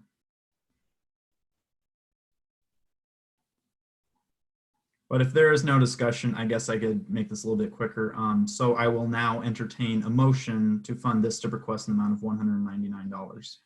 So moved. Second. Unanimous. All right, it was moved by Anderson, seconded by Flanagan, and unanimous consent was called. Is there any discussion or objection? All right, seeing none, it has been approved in the amount of $199 in the full amount. So we can go ahead and move on to the next STIP request. So this STIP request was for the, the mixer case. It's again fairly straightforward. Senator Flanagan already kind of touched on in his authorship. Each of these STIP requests was funded in the full amount for the cheapest option. So you can see here that the recommendation was for $364. So I don't think we need anyone from the Board on Budget and Finance to necessarily give an authorship, but we will be taking a speakers list for the next 10 seconds. If no one gets on in 10 seconds, though, I'll just entertain the motion.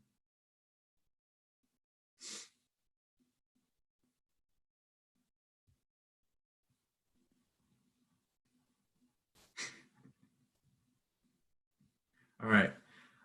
So there's no one on this. Oh, go ahead, Fulton. Move to approve. In what amount? Sorry. And $364.99. or $364. Okay. All right, there's been a motion by Fulton to fund this request in the amount of $364. Second. Seconded by Anderson. Unanimous. Unanimous consent was called. Is there any discussion or objection? All right, seeing none, it has been approved in the full amount. So now on to the last STIP request. This is the third one from Zootown Cabaret. This one is for their powered speaker. Again, Senator Flanagan touched on this. It is funded in the amount of $293 if the board found this to be an appropriate ask. So if there's any discussion, we'll be taking the speakers list for the next few seconds.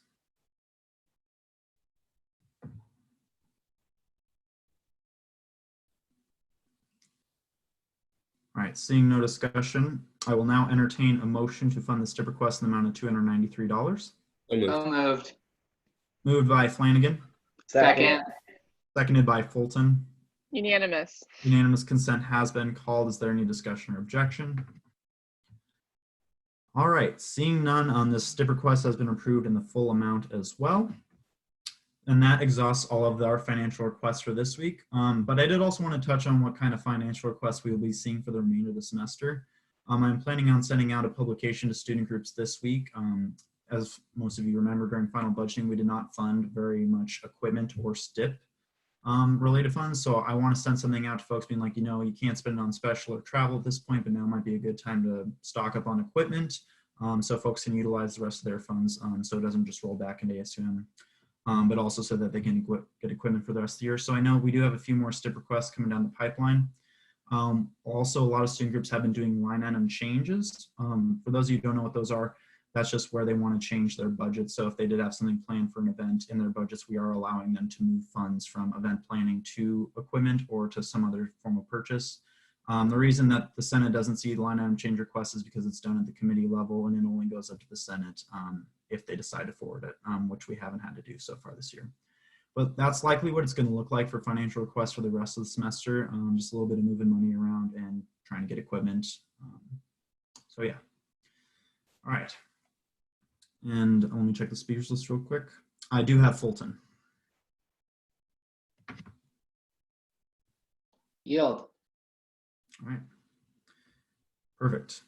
Seeing no one else on the speakers list, I'll go ahead and move on to my next items. Committee reports. So Board on Budget and Finance, it's looking like we're gonna have business at least this weekend. We're gonna meet as needed. Likely we'll probably have a meeting every week because there are a bunch of student groups changing their budgets, moving money around to make sure that they can utilize their funds for the rest of the year.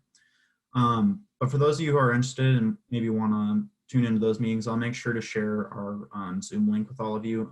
If you just want to hang out and like see some face-to-face interaction, I actually really like these meetings because I'm kind of tired of just looking at Andrea. So this has been really nice. But I'll make sure to share that link with you as well. Publications Board met earlier today, so we did talk about some of their operations, how things been moving to remote, has been helping out with them. But we're also going through the hiring process for the editor and the business manager right now. So we're going to be scheduling our interviews for those positions next week. We're going to do them teleremotely. We do have some applicants that we'll be reviewing. They look very strong so far. So hopefully I'll have an update for you by the end of next week or actually at our next Senate meeting. That said, Radio Board will be meeting next week remotely as well. We're going to plan some of their operations. The new general manager of KBGA definitely has her work cut out for her amid these COVID-19 concerns and running a radio station during the time of a global pandemic in her first month. So that's a tall glass to drink. So we'll try to support her the best that we can. But Radio Board will be meeting next Monday at 1. So I think that's only really relevant to Senator Hurley. As for committee reports, I do hope to be giving you updates on the university budget and University Budget Committee and Subcommittee. That'll probably have some severe ramifications just due to COVID-19 into the future. So hopefully I'll be able to update you all on what's going on there and if they continue to meet throughout the semester. Which brings me to my other. I don't think I had anything in my other except I'm glad you all tuned in and that you're all seem to be doing well and just stay safe, practice social distancing. But we're also members of student government, so I think we already practice social distancing fairly well. All right, but with that will end the business manager's report. All right, and so begins committee reports. Give me 1 second to make an announcement, and then I'll start taking down a speakers list. I will not be doing this on the laptop because that is annoying to do. But just as an FYI, if you do have a question for another committee report, just text me speakers list, and then once I get to you, you can ask that person the question about their committee report. I'm just going to revert to the old way that we used to do it, which is just everyone gets the same thing down in the speakers list and we just go in order. I know it's not the most ideal way, but this is the most efficient way for me to conduct this portion of the meeting. And then give me 1 second to pull the committee reports up. And I believe that should fit all on it. The committees that I am allowing to give oral reports right now are elections and board of members. If board members have a committee report to give, if they don't, it's fine.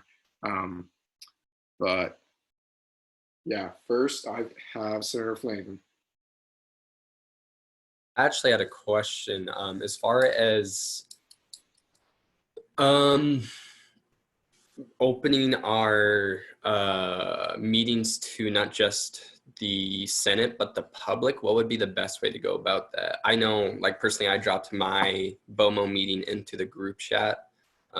That kind of felt inappropriate, and like how I felt kind of unprofessional doing that. So I wasn't sure how you would prefer that we try to like open that up. Yeah, so what I've been doing is as soon as you send me your agenda and your Zoom information, I've been uploading it to the website and getting it on the committees folder on the website so it's publicly accessible. I realize that it's not the most accessible, and what I've been trying to do, and I've actually failed on this the last couple of days, is to post which boards and committees are meeting on which days the day of. And then if people are interested in seeing that board or committee, they can follow the link that's on the Facebook post to the website so they can see the agenda, when it is, and how to access it.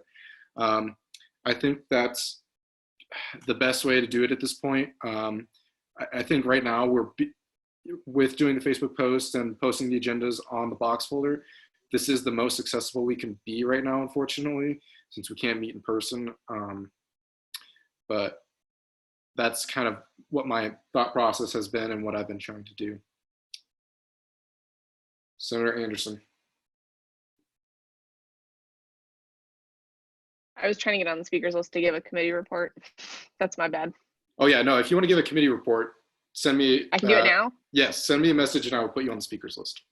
Okay, can my message just be to put me on the speakers list? Sure, I will put you on the speakers list. Cool. All right, next on my speakers list, I have Senator Anderson.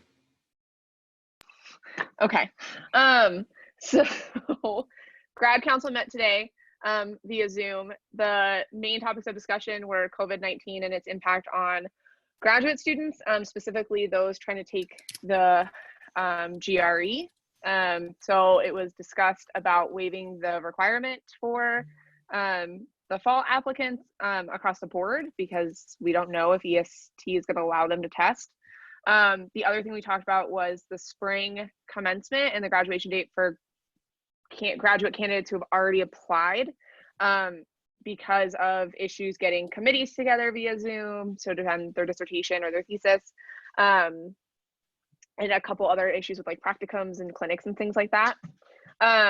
There wasn't a set policy set in place yet, but I think we're doing that not next week, but the week after. The last thing that we talked about was their version of the resolution that you guys will be seeing tonight for the RA and TA pay. There's a lot of really good conversation about it. And the resolution is going to be sent to Faculty Senate from Graduate Council next for the April meeting. There's also a letter written by the 3 members and of Graduate Council, the 3 student members, and Senator Jimmy that Graduate Council saw. And despite some minor grammatical changes, everyone was pretty on board with everything the letter contained, which was essentially what was in the resolution again that you guys will be seeing tonight. Next week, they're going to do the Bertha Morton scholarship applications for graduate students. And then the week after, we'll be finishing our discussion on the TA and RA pay issue and hopefully having a resolution finalized to send to Faculty Senate. Senator Corkish. Yeah, so elections met last night, and as I'm sure you all know, there's a lot of changes, so I'm sorry if this is a little bit long. But basically, a lot of the things that Shane and I had kind of already been working off of, we just like actually approved in the committee last night. So the biggest thing is we're canceling the window lottery, and that had a lot to do with the fact that we just really don't want to give students any reason to come to campus. So postering in general is just going to be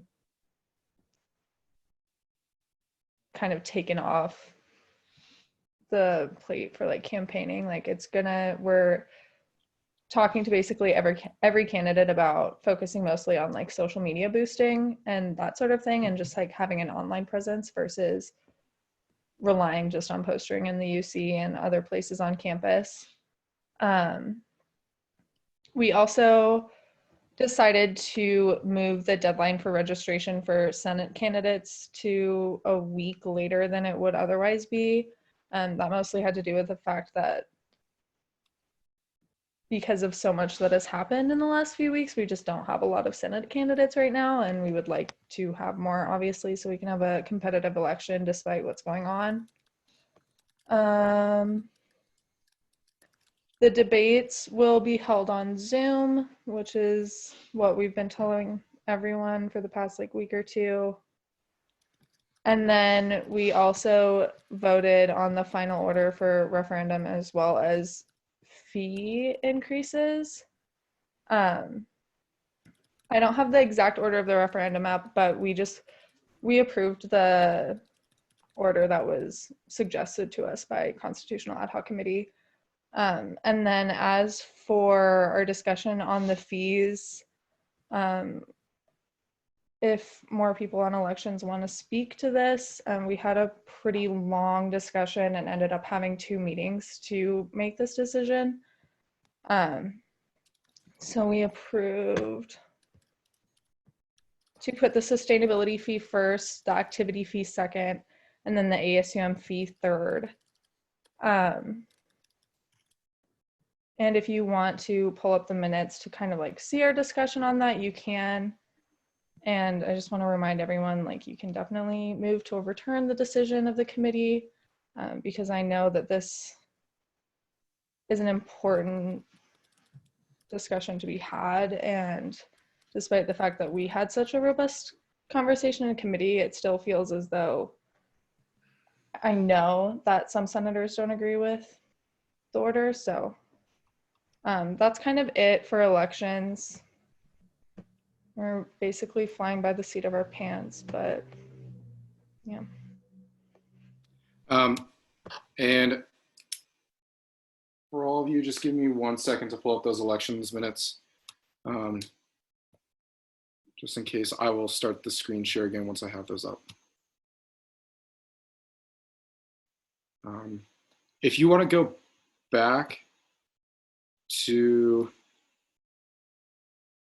if you want to go back to the committee reports, just send me a text or just let me know if you get on the speakers list, and I will go back to that. No, sorry, give me 1 second. Oh, you can all see the discussion on, I believe it's that. Okay, next, Senator Fulton. So I have 2 committee reports. So the first one is CAM. We had reference checks over spring break and on Monday and Tuesday. So currently we were assigned 2 to 3 candidates out of our pool of 10, and we just called references and make sure everything was like all fine and dandy with our candidates that we were given. And we are having a meeting over Zoom on Friday to discuss our final 3 for our on-campus interviews. Hopefully it's on campus. They're not supposed to be here until late April, potentially early May, but we'll see how well that happens in a month. And then the second one is Gen Ed, and we had a meeting today. We provisionally recognized 4 classes, I believe, and the main one that I feel like is more like the most important to bring up is History 101 was given an exemption, I believe. So what happened was the current professor teaching the course is retiring, so it is giving the new professor time to actually get in and be able to make sure that course still has the age done spring of 2021.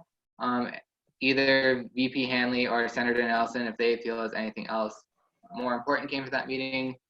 That's what I feel like was the most important thing that came from that meeting. Otherwise, it was Anthropology 121 is going to have this Y designation.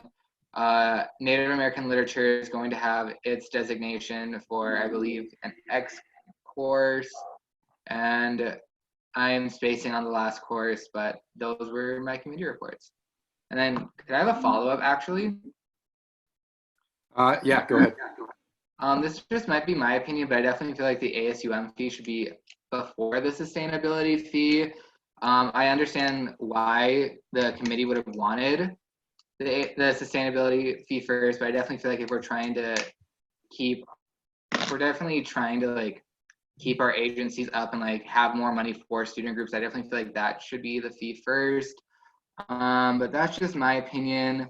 I might be the minority out, but I feel like the ASUM fee should be above the sustainability fee when it comes down to the vote later in April. I have Senator Glucker. Oh, okay, here we go.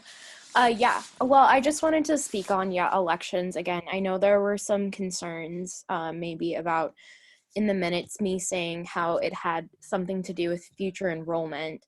And that is not what I said in the meeting. That's what was taken down in the minutes. I said that I was in favor for putting the sustainability fee first. And I thought that the committee was because I felt like students come to this university a lot for our sustainability efforts. And I think as in when I said that future people who are coming here, like next year as freshmen, are going to like be impacted by this too. But yeah, so I mean, I would really like to have a discussion more about like the order if that's what the Senate wants. But yeah, so I just wanted to put that correction out there because that is one of the reasons, I guess, why we had our second elections meeting. And just as an FYI, if you do want to overturn this, please wait for a little while. There can be discussion had about the motion to overturn, but right now I would prefer there be discussion right now and then for us to overturn it. If you do decide to overturn it, Secretary Shelver will be taking a roll call vote for this. So just be aware of that. But please have a discussion about this and then make the motion if you feel so. Next, I have Senator Durnell. I do agree with the sustainability fee endorsement, or sorry, the sustainability fee being the first up. And it's not even necessarily for reasons that were presented, but mostly because I think the sustainability fee was having a past, with its past history being of like 88% student support. I think having that at the beginning would be a really great hook for other people to look into the rest of the referenda. And I think actually the activity fee and the restructuring and the constitutional referenda will all have a much better chance of being at least seen by people. Because my concern is that people will go in and vote for executives and senators and maybe get bored after that and just exit out. The activity fee and the restructuring and the constitutional referenda are less engaging to students than the sustainability fee. So I think that's a really great way to get people engaged in all that. And I think it'll prove to be successful for the rest of the referenda as well. So I strongly support the decision of the election. Senator Corkish. Yeah, so I just forgot to mention one thing. So we are putting the fee structures first, so that'll be before the referendum. So just again, pointing to the fact that that's going to be what's more important for students. And I just wanted to add on to, so our meeting today for elections, the minutes, I forgot to send to Vice President Hanley. So I just wanted to kind of summarize the decision we made, because if you look at the minutes from the 24th, we did decide to put the activity fee second as opposed to third. And that decision was based purely on our want to not only just simply meet the 12.5% threshold, but actually wanting students to vote on everything. So a big component of the way we did finalize that order had to do with what we thought students would feel was more important and more engaging, and that is based off of what we know that the student body wants. Obviously, that might not be 100% accurate for everyone, but I mean, that's just part of being in this position. And yeah, I'll be open for questions, but that's pretty much what our conversation today had to do with. Business Manager Parsons. Yeah. So I know this can seem like a little bit of a circular talk. I mean, I don't want to beat a dead horse more than I need to. I mean, especially when it comes to the order of referenda, I think all of them are equally important and that we need to have this valid discussion on them and everyone needs to vote on them. But I guess I would just state my preference here real quick. Just in light of COVID-19 and disruptions to our services, it is looking like some of our agencies are going to incur larger deficits than we had previously anticipated. And that's just, again, paying out salaries and wages during this time. But also, I just think, I think preference does need to be put there a little bit, just because our ASUM fee, I think, should take priority over the sustainability fee, because we don't technically have ownership over the sustainability fee. That said, our ASUM activity fee could also go towards subsidizing some sustainability activities as well. They currently request a budget out of us, so I think no matter what, sustainability could receive additional funding from either one of these fee revenues. So as it comes to order, I would just advocate for having the ASUM activity fee come first over the sustainability fee, just because I think it is a more pressing matter, and just because it is looking like we will significantly tap into our reserve amount this year, and that next year's financial state is looking a little dim right now. President Belcher. Yeah, so after reviewing the elections committee minutes, I emailed the committee and asked them to have a revote where I made a few pieces of information available to them. I'm very disappointed that the order of the ballot still has not changed. Just for clarification, while I do agree that having more funding for sustainability is great, CRELF's budget is not struggling. The sustainability budget is not struggling. ASUM's budget was already struggling. We were already facing a deficit with childcare, and we were already on a pattern of funding student groups at a lower rate, especially after this issue with COVID-19. We are looking at a deficit of at least $200,000. That means that people will lose their jobs and services will be cut.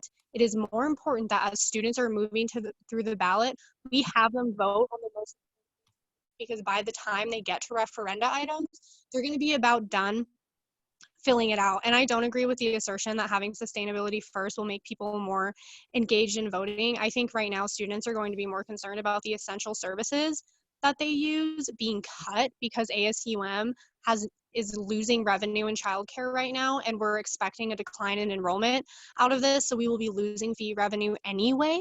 I just think that should take more of a priority over the sustainability fee. I'm happy to have the sustainability fee on the ballot. I think it should be endorsed, all that jazz, but the ASUM activity fee should come first. Additionally, just to reiterate what Business Manager Parsons said, the ASUM Elections Committee is an agent of ASUM, and that is the ASUM fee. The sustainability fee does not go to ASUM, so the fact that the committee is taking some sort of stance to put something that is not direct as affiliated with the organization above the ASUM fee, I don't think is very fair. I mean, frankly, I think in all cases, ASUM fees should go above other fees on the ballot, but that's a discussion for another time. And VP Hanley, may I please have a follow-up? Yep. I move to overturn the decision of the elections committee and place the sustainability fee referenda third on the ballot. Second.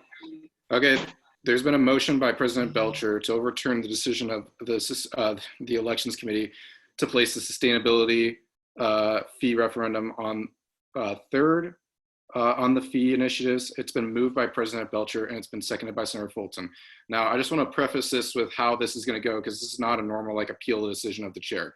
There is discussion at this, so it's not like a motioner, chair, seconder, and then chair. What's going to happen is that the motioner is going to get their authorship, the seconder is going to get their authorship, then there's going to be discussion, and then at the end there will be a roll call vote.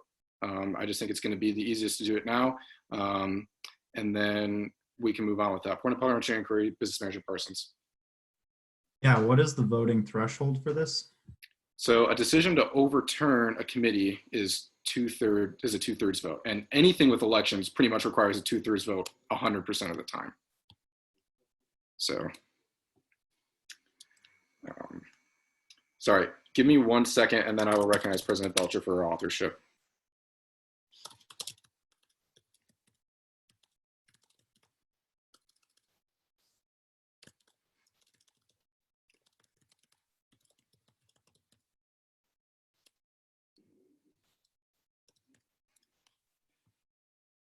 President Belcher.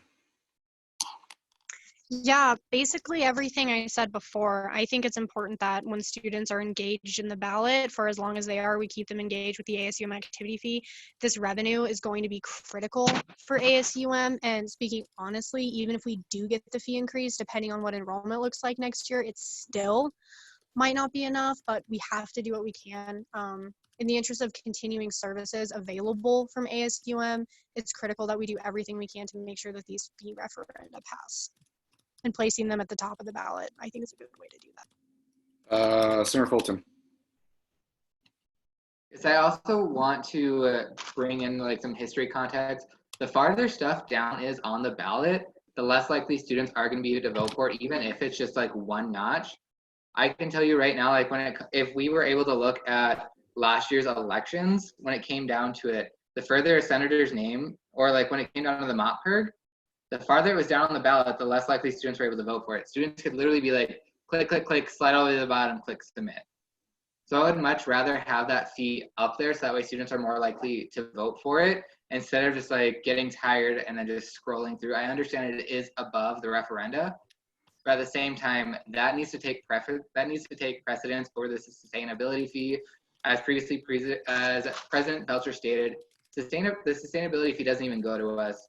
I understand it's a student-driven fee, but if we are here to represent the majority of the students, and if we are here to offer services for our students and to give money to our student groups, we need to have the ASUM fee first instead of the sustainability fee. I understand certain concerns with other senators and why the committee voted away, but I feel like this is where the committee messed up, and this is why we need to have this fee instead up front instead of the sustainability fee.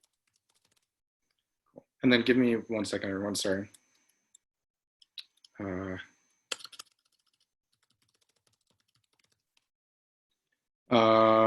Okay, I currently have no one on my list. Would anyone like to get on the speakers list at this time?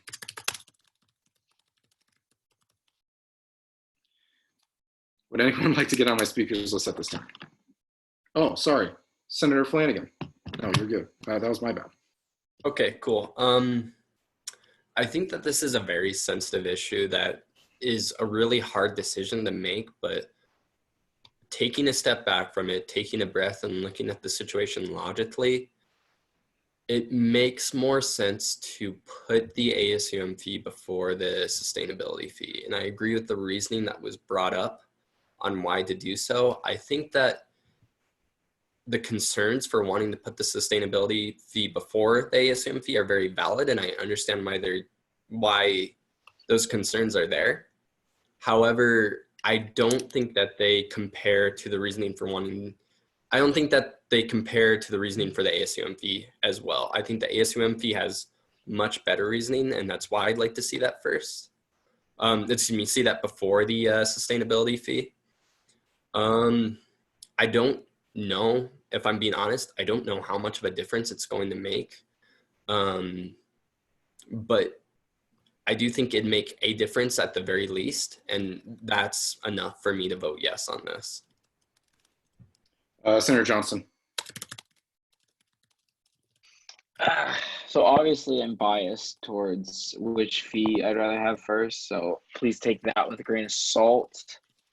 I concur with Senator Fleming that I don't really think it matters, nor do I would love to say that sustainability is going to have 88% turnout, and then with ASUM being second, they're only going to get 60%. Like, I can't say that's going to happen, and I can't say that one way or the other it's going to really change or make a difference. I think you're going to have people just be sick of voting by the time they get to whatever the third one is. So I would encourage the sustainability to move to second if it's going to get moved, not to third. However, if I would still prefer it to be first, but and then again, I don't think it really matters. I think you're going to get burnout at the third fee, and you can decide which one that is. But take that as you. And Senator Johnson, I just want to say that an 88% voter turnout for anything, it might be a little bit optimistic. So if the sustainability fee could get that, I would be very, very impressed. Senator Corkish. Yeah, so I just wanted to address some concerns that have been brought up. And I'm not speaking for the committee, I'm speaking for myself and the decision that I made personally to support putting the sustainability fee first. Like Senator Johnston, you all know I probably am a little biased, but I did try really hard not to be. And I just want to add that I guess I personally don't understand the tie to placing a fee that's ours first just for the sake of it is ASUM's and nobody else's. I strictly am trying to do what I think the student body will be most interested in based off of the feedback that I've gotten in my 3 years as a senator. So it's just, I guess, kind of disheartening to be questioned. As a committee, I know that we all worked really hard to make the best decision possible in this difficult scenario. And that's just what it is, I guess. Senator Flanagan. Yeah, question for anybody that can answer it. Could somebody please clarify what the order is going to be?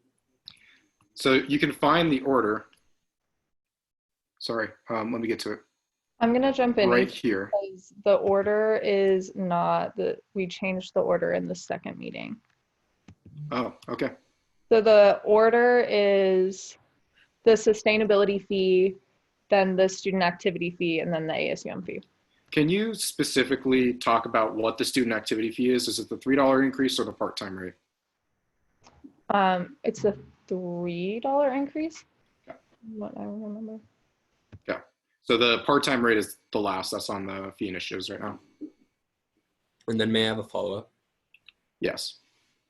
I guess I just wanted to clarify my reasoning for voting yes. I did say it was because I felt the reasoning for the ASUM fee was stronger. I wanted to clarify that wasn't necessarily because I feel inherent tie to the fee being an ASUM senator or a member of ASUM. It's more because of the deficit that ASUM is running. The tie doesn't really concern me as much. I'm not as convinced by that, but the deficit convinces me strongly. Again, I do think the reasoning for putting the sustainability fee before that is totally valid, and I am beyond appreciative of the sensitive and hard decisions that the committee is making. I apologize if any offense came from my comments, but I think the committee is doing a great job. I just agree with the situation. I agree with the motion at hand due to the reasoning that was brought up to me. Senator Johnson. So I don't think that any of our fees are at risk of failing unless somebody has something else to share. I'm going to be at that point. And so once again, I personally don't think it really matters. And if I'm going to have a preference, I'm going to have a strong preference towards gonna have a slight preference, excuse me, towards what I've put a lot of time and effort into. And so obviously that's where my bias comes from. And so if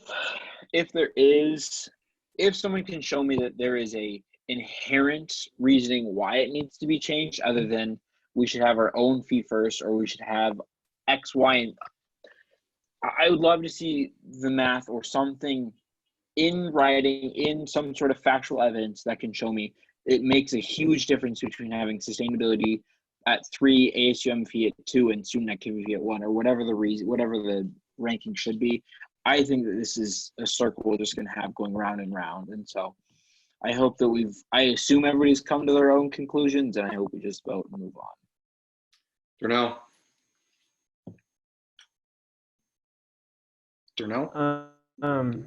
Yeah, sorry.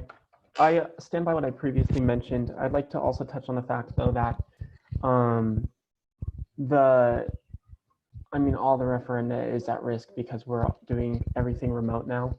All the campaigning is remote, and there's so many students who've left Montana, and that's something like the marketing committee talked a lot about, was the fact that it's really going to be hard to reach everybody, just even though, despite ad boosts and even that. However, I think that's the most important aspect of this is marketing on behalf of marketing outreach elections, and then senators, and the resolutions we'll see later for endorsing those fees.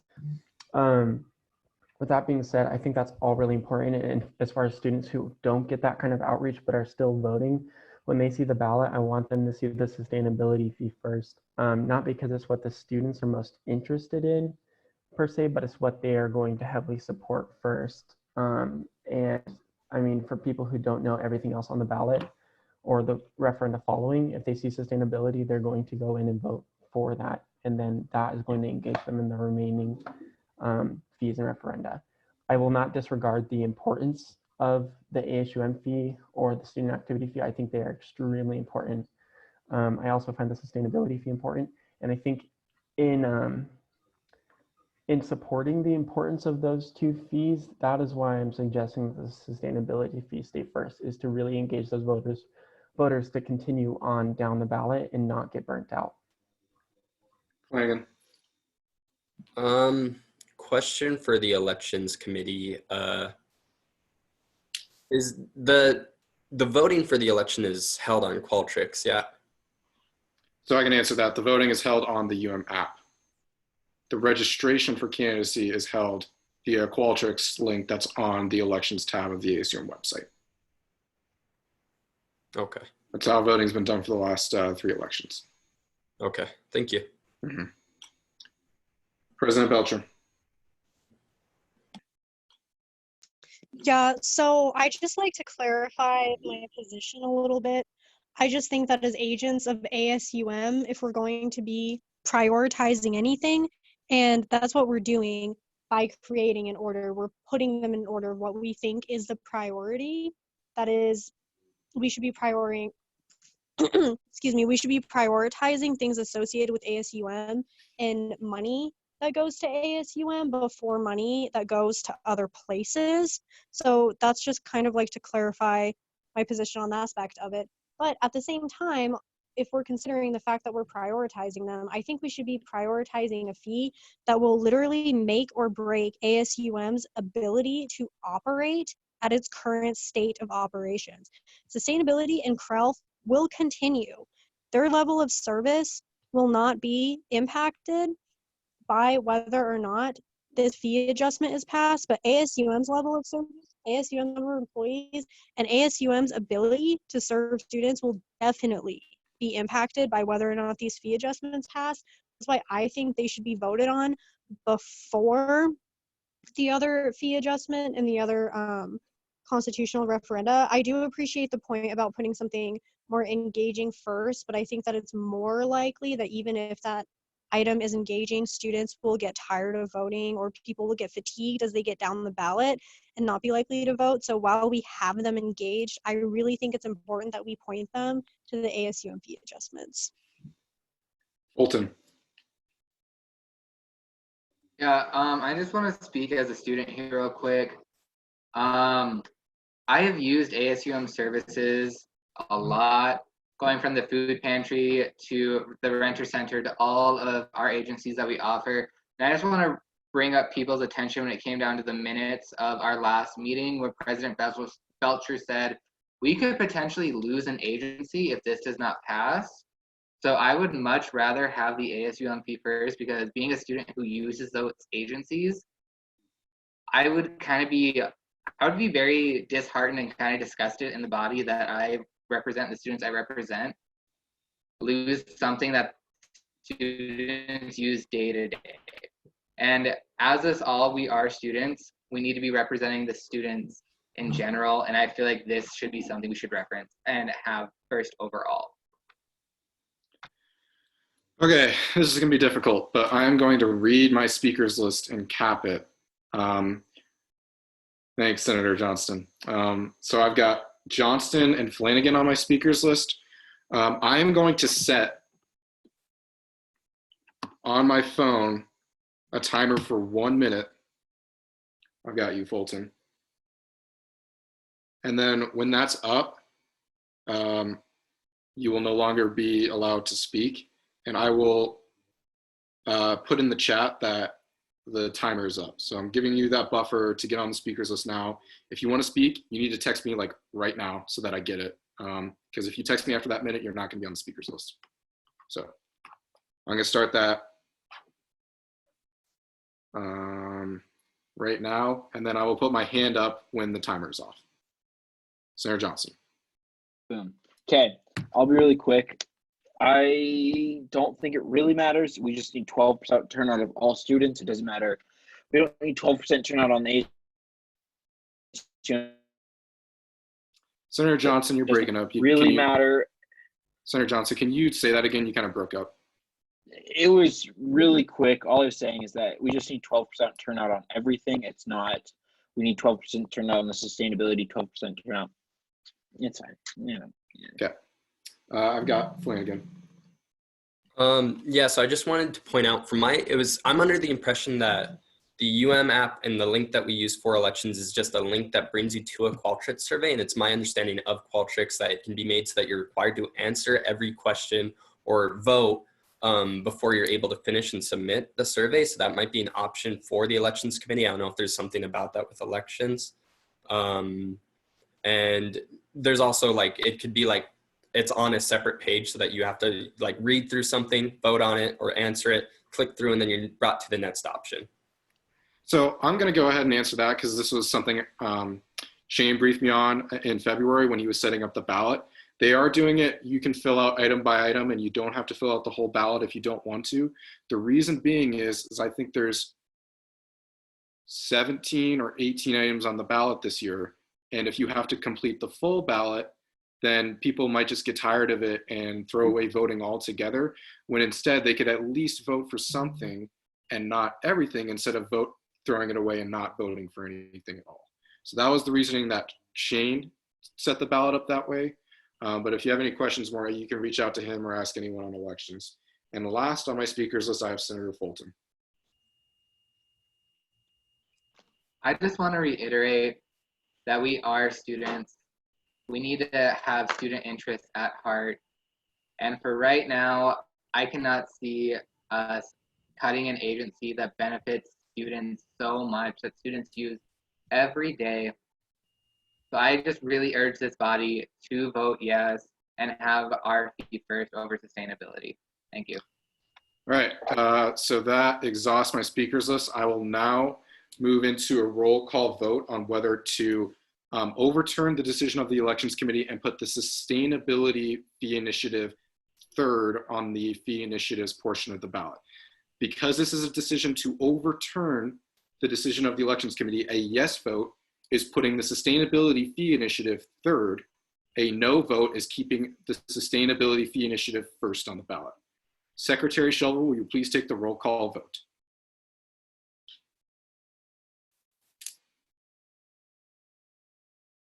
Senator Jimmy.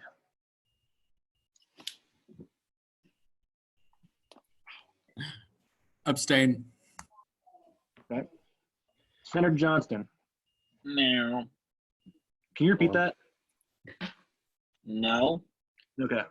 You say your votes clearly. Good. Senator Kiefert, No. Senator Medina, No. Senator Nelson, No. Senator Ream, Abstain. Senator Rink, No. Senator Anderson, Pass for her. Senator Borgasani, Abstain. Senator Bowles, Yes. Senator Corkish, No. Senator Donnell, No. Senator Flanagan, Yes. Senator Fulton, Yes. Senator Gluckert, Decorum. No.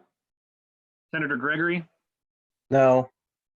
Senator Hahn, Yes. Business Manager Parsons, Yep. Vice President Hanley, Skip me. and President Belcher. Yes. And then can you go back to Senator Anderson, please? Senator Anderson, Yes. the final vote tally is 7 yeses, 9 nos, and 3 abstains. All right, so the motion to overturn the decision of the Elections Committee fails. Back to my main speakers list on committee reports. Is there any more committee reports? Last call. All right, seeing none, give me 1 second to pull this up, the agenda. All right, seeing none, so ends committee reports, and we'll now move into unfinished business. And the first resolution that we'll be starting with is Senate Bill 61, resolution endorsing the ASUM sustainability fee adjustment. Give me 1 second to pull it up. Just like I said, I will be taking amendments. Also, if you read my email earlier today, if you have big amendments that you want to propose, do not send them to me. Let me know that you are going to propose a big amendment, and I will literally transfer ownership of my screen over to you so that you can type out your amendment. So first, I'm going to give the authors their authorship. So Senator Nelson, please go ahead. Hi, okay. We're seeing this resolution now for the second time. It was sent back to RNA. In that time, I tried to address the many concerns that I was hearing on the floor, particularly pertaining to our treatment of the executives and then some enforceability issues with therefore clauses. I really tried to take the concerns that I heard on the floor into consideration and figuring that no one actually showed up to RNA or emailed me or reached out to the other author. I did what I thought was best. I tried to be really respectful and take into consideration the concerns that were made. I also strengthened an amendment that was made on the floor last week. The amendment that was made last week I thought could undermine the importance of the sustainability fee, especially if this resolution is presented to BOR. And so I wanted to clarify the difference between the sustainability student-driven fee versus the other one that is also optional at this point. So those are the major changes that we made. I hope that you all will find it acceptable and that it passes without too much discussion or concern. But of course, if there is any, I'm more than happy to talk about it.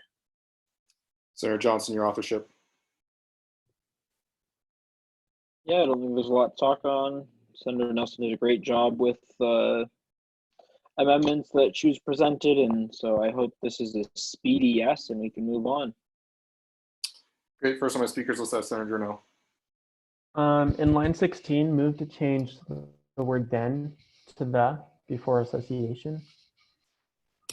All right, there's been a motion by Senator Journell to change the word then to the in line 16. Is there a second? Second. Seconded by Senator Flanagan. Unanimous. Unanimous consent has been called. Is there any discussion or objection? Discussion or objection, discussion or objection? Seeing none, that amendment has been adopted. Next on my speakers I have a is... follow-up. Yeah, go ahead. Speaking generally on behalf of this resolution, I find it critically important to endorse the fee referendums, especially in light of the COVID-19 responses that is forcing all elections to be remote. The ASUM having the ability to endorse the fees, the sustainability fee, but as well as the other ones, I find critically important now, more so than ever, despite any sentiments anyone has regarding any fee, whether they support like raising fees or not. I find it critically important. So I'm encouraging everyone to make amendments that strengthen the writing of the resolution, although I personally don't see any that are necessary because I see this as a really strongly written resolution. But I very strongly encourage everyone. Senator Flanagan.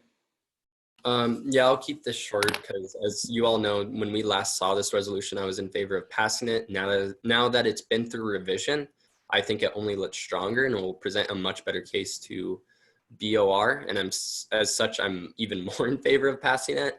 I won't say much else because I believe we are all in the same opinion, and if we aren't, we definitely should be. Does anyone else have any other discussion on the resolution? Does that exhaust my speakers list? Any more discussion? Last call. All right, seeing none, that now proceeds us into a roll call vote on whether to approve Senate Bill 61, resolution endorsing the sustainability fee adjustment. Secretary Shovel, will you please take the roll call vote? Senator Bowles, Yes. Senator Corkish, Yes. Senator Durnell, Yes. Senator Flanagan, Yes. Senator Fulton, Yep.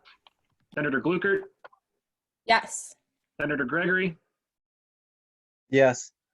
Senator Hahn, Senator Hahn?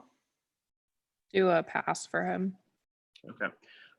Senator Jimmy, Yes. Senator Johnston, Yes. Senator Kiefer, Yes. Senator Medina, Yep. Senator Nelson, Yes.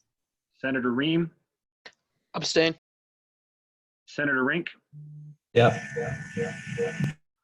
Senator Anderson, Yes. okay. Senator Borgasani, Yes. and back to Senator Hahn. Yes, please. Thank you. Business Manager Parsons, Yep. President Belcher. Yes. Looks like the yeses have it 18-0-1. All right, Senate Bill 61 passes on a vote count of 18-0-1, which now leads us into Senate Bill 63.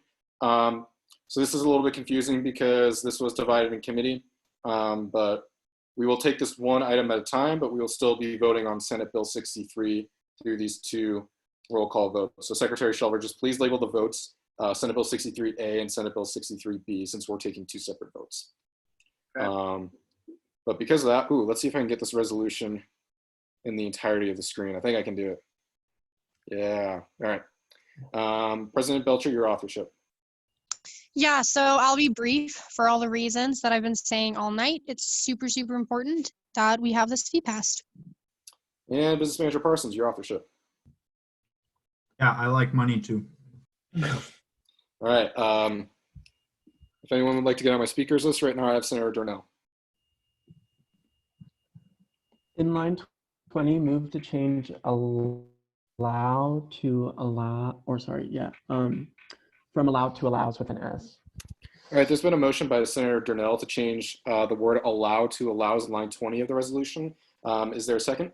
Second. I'm going to go seconded by Medina. Unanimous. And unanimous consent has been called. Is there any discussion or objection? Discussion or objection? Discussion or objection? Great, seeing none, that amendment is adopted. Durnell, would you like a follow-up? Nope. Okay, thank you. Cool. My speakers list is empty. Would anyone like to get on it at this time? Any more discussion? Last call for discussion, Senator Durnell. Move to approve. All right, there's been a motion to approve. Can you specify this motion to move to approve Senate Bill 63A? Move to approve Senate Bill 63A. Okay, thank you. So there's been a Second. motion by Senator Darnell to approve Senate Bill 63A. It's been moved by Darnell, seconded by Fulton. Unanimous.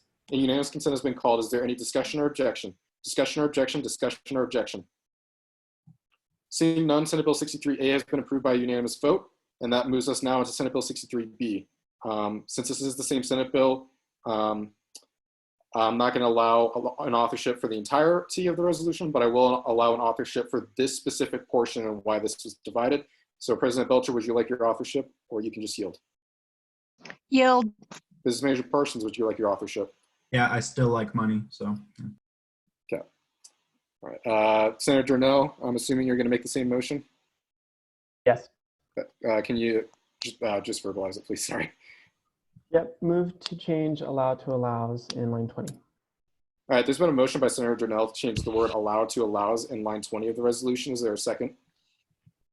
Second. Seconded by Senator Flanagan. Unanimous. The unanimous consent has been called. Is there any discussion or objection? Discussion or objection? Discussion or objection? Seeing none, that amendment is adopted. Can I have a follow-up? Yeah. Move to remove line number 44 from the bottom of the resolution. All right, there's been a motion by Senator Darnell to remove line 44 of the resolution. Is there a second? Second. It's been seconded by Senator Flanagan.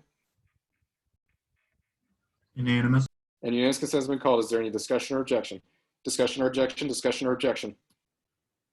Seeing none, that amendment is adopted. Next on my speakers list, I have Senator Flanagan. Yield for now. Okay. Let me check my phone again. Senator Darnell. In line 13, move to replace paying with instead pay. So the line reads to instead pay a mandatory $35 per semester fee. Is that how you would like your amendment to read? Yes. Cool. So that amendment has been moved by Senator Darnell. Is there a second? Second. Seconded by Senator Corkish. Unanimous. And unanimous consent has been called. Is there any discussion or objection? Discussion or objection? Discussion or objection? Great. Seeing none, that amendment is adopted. Senator Nelson. In line 27, I moved to strike further. All right. So there's been a motion by Senator Nelson to strike the word further in line 27. Is there a second? Second. Seconded by Senator Flanagan, and unanimous consent has been called. Is there any discussion or objection? Discussion or objection? Discussion or objection? Seeing none, that amendment is adopted. Would anyone else like to get on my speakers list at this time? Any more discussion? Last call. Senator Darnell. Move to approve. There's been a motion by Senator Darnell to approve Senate Bill 63B. Is there a second? Second. Seconded by Senator Flanagan. Unanimous. And unanimous consent has been called. Is there any discussion or objection? Discussion or objection? Discussion or objection? Seeing none, Senate Bill 63 has been approved by unanimous consent. That now leads us into Senate Bill 64, resolution amending Article 5, Section 2 of the ASUM bylaws. Senator Darnell, your authorship. Hi. So this resolution is intended to make two changes to the Relations and Affairs bylaws to provide clarity and change towards the committee's course of action regarding any resolution. One minor change presented in the resolution is to add the decision to table a resolution.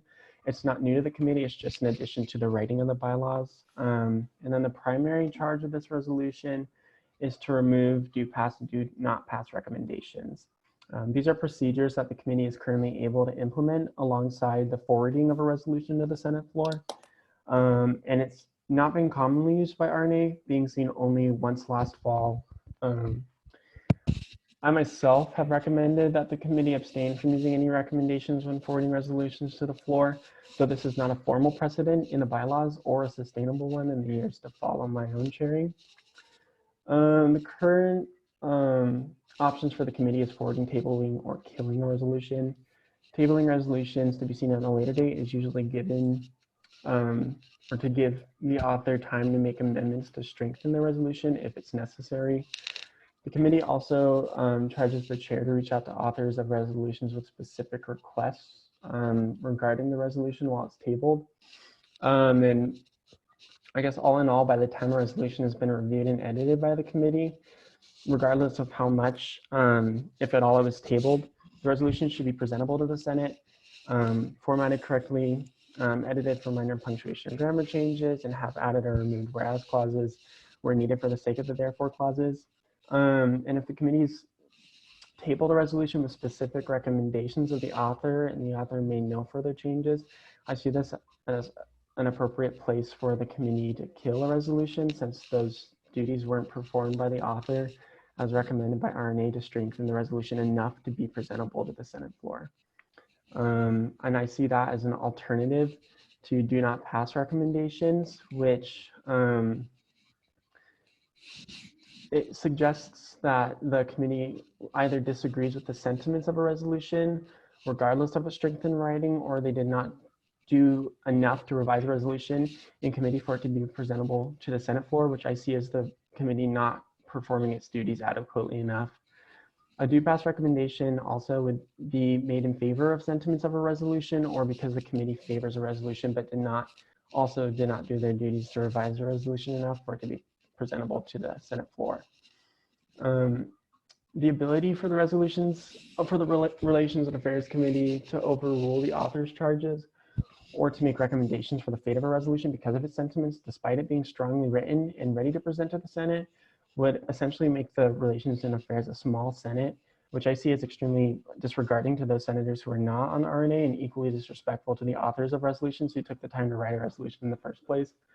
My aforementioned recommendations for like killing and tabling and such, I find much more appropriate than do pass or do not pass recommendations. And when it comes down to it, it is the duty of senators on the Senate floor to present their own do pass or do not pass recommendations through their own advocacy and voting power, and not the Relations and Affairs Committee. And I yield to all questions, and I'm open to extensive discussion about this. And then before I recognize my first speaker, I just want to make one quick change. These lines were corrected in committee, but it looks like when I downloaded it from Box, they weren't. So give me 1 second. I'm sorry about this, everyone.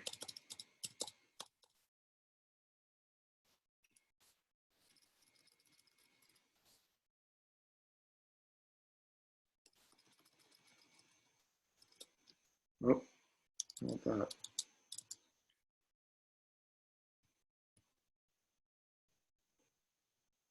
Okay, I will fix this, but I'll recognize Senator Anderson right now. Cool. So I just wanted to state my hesitation about this. I brought this up in RNA as well, because Senator Jones was gracious enough to let me comment. But my concern is that RNA sees a lot of resolutions that other committees also see.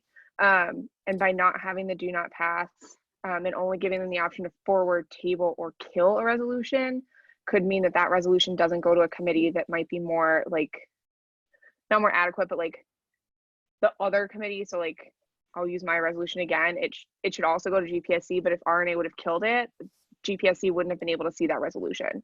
So I'm just a little bit concerned about resolutions like that, where it gives RNA a lot of power to not allow other committees to see those resolutions and to not allow those resolutions to make it to the floor. Because ultimately that is the committee imposing their opinion on the Senate. And I think a do not pass or a pass recommendation or no recommendation at all is much more appropriate than just allowing them to table or kill a bill with little to no explanation. Senator Flanagan. Yeah, so I'm strongly in favor of this resolution, mostly because I've seen this power used very disproportionately with senators using this and then going on to say that they don't believe RNA should impart opinions on resolutions and saying we shouldn't use it, only to then consider using it again. I think that this needs to be a decision that's made, and therefore we should make it now. Moreover, I understand the hesitancy with restricting RNA to only table, kill, or forward. However, I think that that's a solution. I think that the solution in that lies in a separate resolution that denotes the charge and clarifies the charge for RNA, rather than with not passing this resolution. Moreover, I think that, again, I understand the concerns with restricting RNA. However, I believe that if RNA is going to kill a bill, they're probably more apt to do it regardless if they have the do not pass or do pass recommendations. And I think that the issue of that not being forwarded onto other committees isn't something that's unique to just RNA having this do not pass or do pass recommendations. There's other committees that have forwarding powers that can also kill a bill in committee, from what I understand. So unless we're going to consider giving these committees do not pass and do pass recommendations as well, I'm more in favor of taking these disproportionate powers away from RNA and in order to disallow the parting of bias on resolutions, and fits this in a separate, and fits the issues that are being presented in a separate resolution that clarifies the charge for RNA. Thank you. Senator Fulton. Yeah, I'm definitely like 50-50 on this resolution.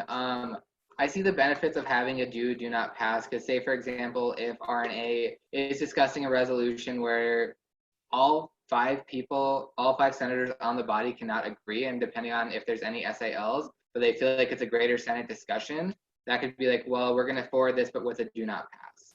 I'm also can see why certain people would be against this or before this as well, because it could give like an inherent bias to the resolution. And then say if a resolution has a do not pass, potentially like when the Senate sees that, they could be like, oh, RNA says do not pass, we're just not going to pass it.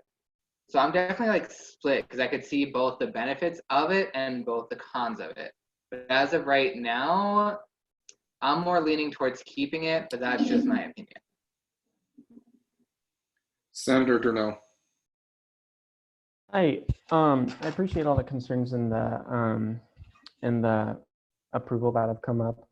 In response to some previous concerns about killing resolution, other committees not being able to see it, the committee also has the option to table a resolution so that other committees are able to see the resolution. And I mean, this has been done before, so it's not like a rare thing. So for instance, if sustainability and RNA needed to see something and RNA had it first and they tabled it, that doesn't mean sustainability doesn't see it until after RNA. It means that like sustainability would just see it because RNA's tabled it.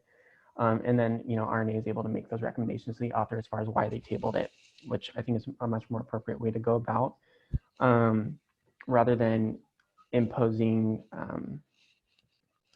you know, personal opinions on it. I do find it disproportionate also, like other senators said. And following this resolution, passing the Senate, or not passing the Senate, I do intend to clarify the charge of RNA, since it isn't super clear in the bylaws, in a separate resolution, if that's a major concern of the Senate. Yep, thanks. My speakers list is empty. Would anyone like to get on it at this time? Any more discussion? Last call for discussion on Senate Bill 64. All right, seeing none, we'll now proceed to a roll call vote on Senate Bill 64, resolution amending Article 5, Section 2 of the ASUM bylaws. Secretary Shovel, will you please take the roll call vote?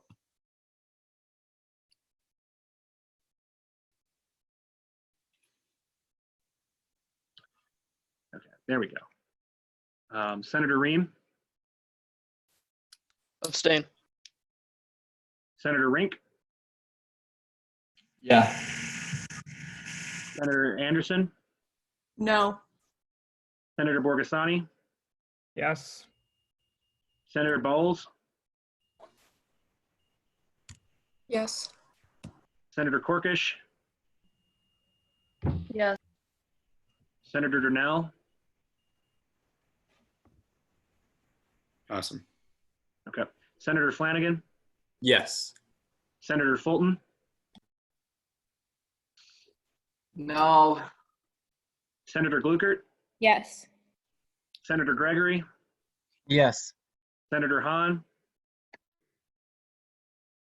Gotta turn your mic on. Yes. Senator Jimmy. Yes. Senator Johnston. Yes. Senator Kiefer, Yes.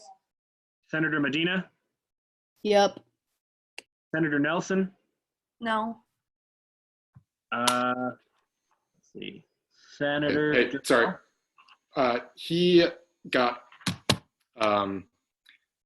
evicted from the group, so but he texted me his vote was yes. Okay.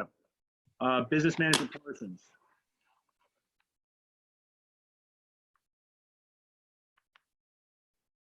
Business Manager Parsons. Yeah, there we go. Sorry. Yes.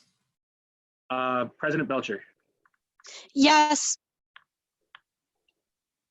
The final tally is 15 to 3-0. So yeses have it. I'm pretty sure there was at least one abstention in there. Oh. Yeah. Sorry. I don't know what. Why didn't that pick up? So the final 1. 15 to 3-1. Okay. Yep. All right. So Senate Bill 64 passes on a vote of 15 to 3-1. I'm going to take just like a quick 1 to 2 minute break just to try to get Noah back in here. Please hang around. You can put it on mute, go get water, do whatever you need to right now, but please be back in like 2 minutes.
Great.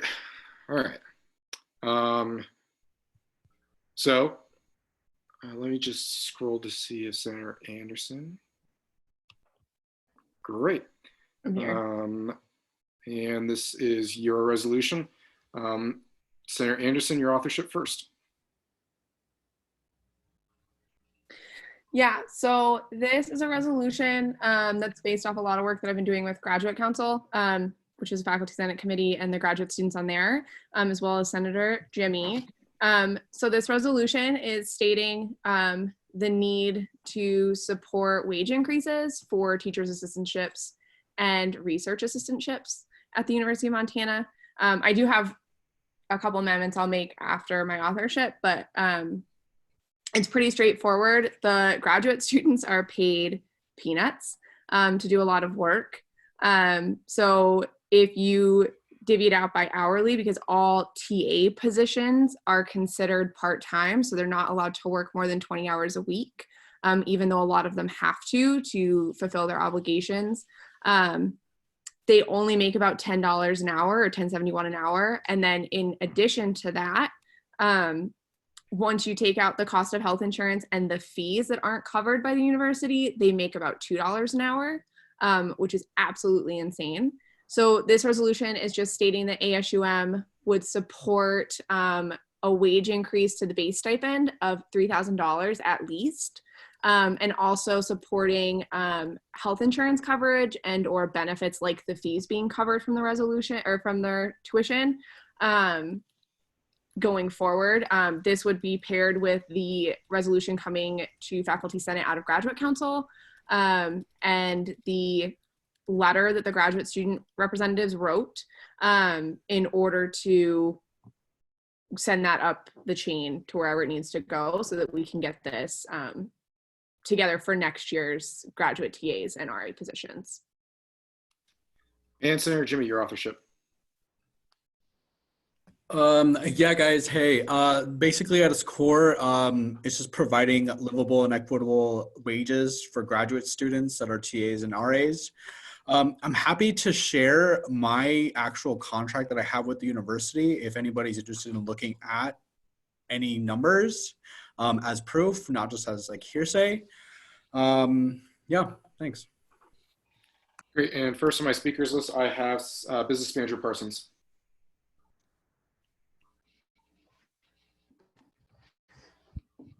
Business Manager Parsons.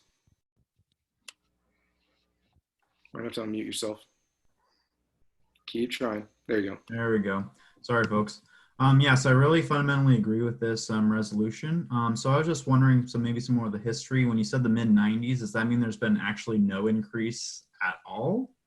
Yeah, they haven't increased base wage, like the base stipends, specifically for TAs. And this was something I was going to touch on when I amended this, but there are research assistants that are paid a base stipend amount. They're labeled base research assistants.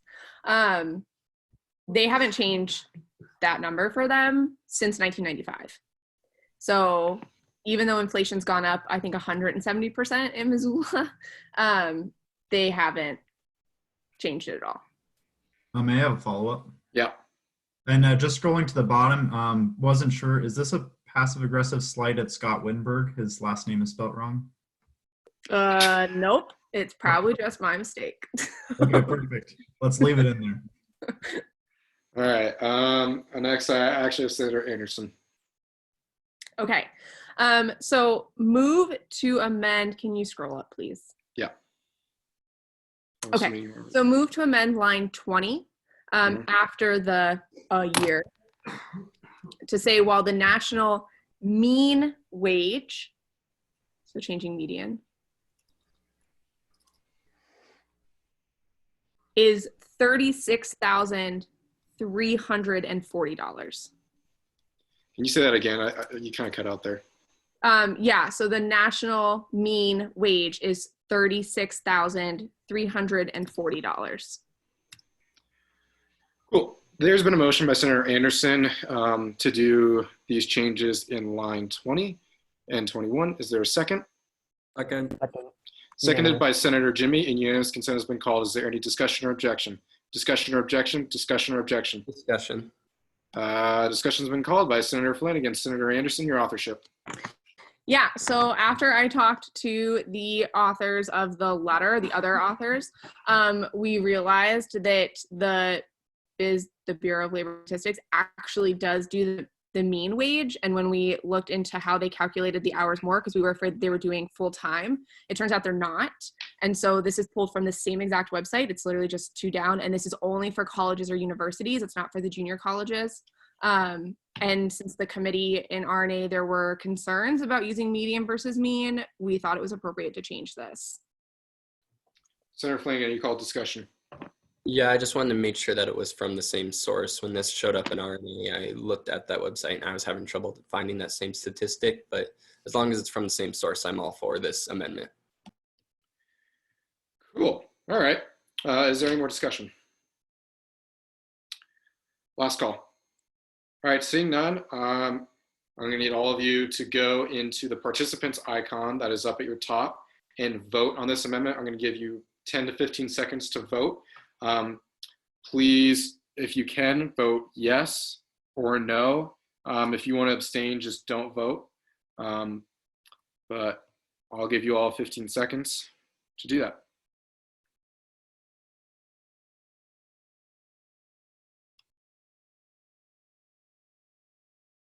Currently missing votes from Senator Johnston, Corkish, his Borgasani. Remind me which icon I click on. I'm still confused here. So you either, if you want to vote in favor of the amendment, you click on the green check mark, yes, or if you want to vote against it, you click on the red X. So where do I see it?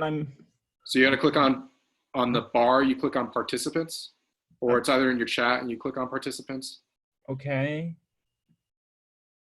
Nothing. Actually, no, okay, you could just tell me. I'd rather have a personal conversation about this. All right, I'll assume you vote yes. But regardless, we've got 17 yes votes, so that's enough to move the amendment forward. So 17 to 0. May I have a follow-up? Yeah, go ahead. Okay. Can you scroll up again, please? Yeah. Sorry. No, you're good. Okay. So move to amend line 2 to say after teacher assistantship end, base stipend research assistantships. So it should go before research Right. assistantship. Oh, okay. Yeah, And- just base stipend. And then can I make the same change in line, actually, never mind, I don't have to change it, just that one. That's all I Okay. got. Cool. So there's been a motion to change the title to resolution supporting wage increases for teacher assistantships and base stipend research assistantships made by Senator Anderson. Is there a second? Second. Seconded by Senator Fulton. Second. My goodness. All right. Unanimous. Okay, unanimous consent has been called. Is there any discussion or objection? Discussion or objection, discussion or objection? Seeing none, that amendment is adopted, and I will move on to Senator Durnell. In line 16, move to add the before university. It'd be at the end of the line. Right there. Second. All right, there's been a motion made by Senator Durnell to add the word Unanimous. the before university in line 17, seconded by Senator Corkish, and unanimous consent has been called. Please mute yourself if you're not talking. Is there any discussion or objection? Discussion or objection, discussion or objection? Seeing none, that amendment is adopted. Senator Durnell, would you like a follow-up? Yes, please. This is a question for either of the authors, just because I'm not sure. In line 13, you reference professional students as well as graduate students. What are professional students defined as? So a professional student is a law student, a pharmacy student, or a physical therapy student. So we're not considered, it's weird, pharmacy students are still considered graduate students, but they're professional students. The law students are completely separated as professional students. However, there are a number of law students that are in a dual program, and I think more than half of those are also TAs for those programs. And so that's why we referenced those two. We're all just graduate students. It's just, I don't know why they suss us out the way they do. Great. Any more discussion? Actually, I'm going to entertain a motion if the authors would so like. Move to in line 52 to spell Scott Wittenberg's name right, and I believe it's an H. Do it. All right. So is there a motion? So moved. Moved by Senator Flanagan. Second. Seconded by Senator Anderson. Unanimous. And unanimous consent has been called. Is there any discussion or objection? Unanimous. Discussion or objection, discussion or objection? Seeing none, that amendment is adopted with disapproval from business manager persons. Cool. Any more discussion on Senate Bill 65? Oh, Senator Durnell. I do have one more question for the authors. You chose $3,000 for the increase for base salaries. And I think you said that you wanted a $3 per hour wage increase earlier. Sorry, I can't remember, but I was just, could you clarify why you guys came to the conclusion of $3,000 as opposed to? Yeah, so the $3 thing an hour I was referencing is how much a graduate TA makes an hour after you take out the cost of their fees and the health insurance that we're required to buy. Because a lot of us are over the age of 26 and we don't get health insurance for our parents anymore. And so the $3,000 is actually the halfway point for what a lot of the program directors had suggested raising the base stipend by.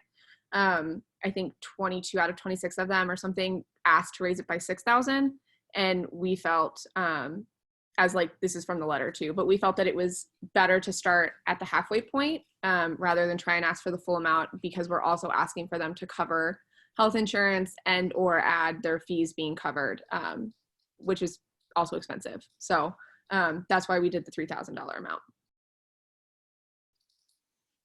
Great. Is there any more discussion? Any more discussion? Last call for discussion on Senate Bill 65. Senator Durnell. Move to approve. There's been a motion to approve Senate Bill 65 by Senator Durnell. Is there a second? Second. Seconded by Senator Flanagan. Or Senator, was that Flanagan or was that Rink? Okay, Senator Flanagan. Been moved by Durnell, seconded by Flanagan. Unanimous. And unanimous consent has been called. Is there any discussion or objection? Discussion or objection, discussion or objection? Seeing none, Senate Bill 65 has been unanimously approved by the ASUM Senate. This concludes everything that we have in unfinished business, and this now moves us into new business, and I will be taking down a speakers list. Currently I have Durnell, but please text me if you would like to get on it. I'll give people a few seconds to text. But while they're doing that, I'll recognize Senator Durnell. One resolution endorsing university commitments to conserve 35% more energy by 2025 to be sent to RNA and sustainability. Okay. And that resolution will be sent to both committees. Just giving Secretary Shelver a little bit of time to do that. And then also, when you have the name of the resolution, please send it to myself, and then I'll compile all the names and send it to Secretary Shelver just so that everything's correct on the minutes. But I will allow you to give a brief authorship. Yeah, so this resolution was proposed in new business last week, or sorry, 2 weeks ago. It didn't meet the deadline, but even so, the author, Melody Holler, who is a student and president of oh my gosh, I always forget the name of it, Climate Response Club, made a lot of further adjustments to it to make it even stronger. And I'm one of the sponsors as well as Senator Medina. So I look forward to seeing this next week. Business Manager Parsons. Yeah, I have one resolution regarding amendments to inventory policy. And would you like that sent to Budget and Finance? Yes, please. Cool, it'll be sent there. Just please remember to send me the names of your resolutions by the end of the meeting. But please give a brief authorship so Secretary Shelver can take it down. Yeah, of course. So updating inventory policy to kind of streamline the process and have more accountability of our equipment purchases once we have made them. I have in there some more mechanisms through which we can better track equipment in line, making the business manager more responsible for it. Cool. Next on my speakers list, I have Senator Rink. Yeah, one resolution amending the name to the Class Revolving Energy Loan Fund Committee. Okay, and then I'm going to have that sent to Krelf and Relations and Affairs. Yeah, perfect. Sorry, should have mentioned that. Great, and then a brief authorship. Yeah, fairly straightforward. The committee in our last meeting a couple of weeks ago voted to amend the name, and I got the go-ahead from Maddie. So, yeah, should go through. Is there any more new business? Any more new business? Last call for new business. All right, seeing none, I will now entertain a motion to adjourn. So moved. Moved by Senator Corkish. Second. Seconded by Senator Fulton, and unanimous consent has been called. Is there any discussion or objection? Discussion or objection, discussion or objection? Objection. Objection noted by Senator Flanagan, I'm assuming. All right. Oh, all right. Classic. All right. Objection noted by Senator Johnson. Seeing no discussion, the meeting is adjourned at 9:11 p.m. Thanks all. And now we're doing cabinet. Wait. I'm just kidding. Wait. I don't think it can be on the same group chat. Turning off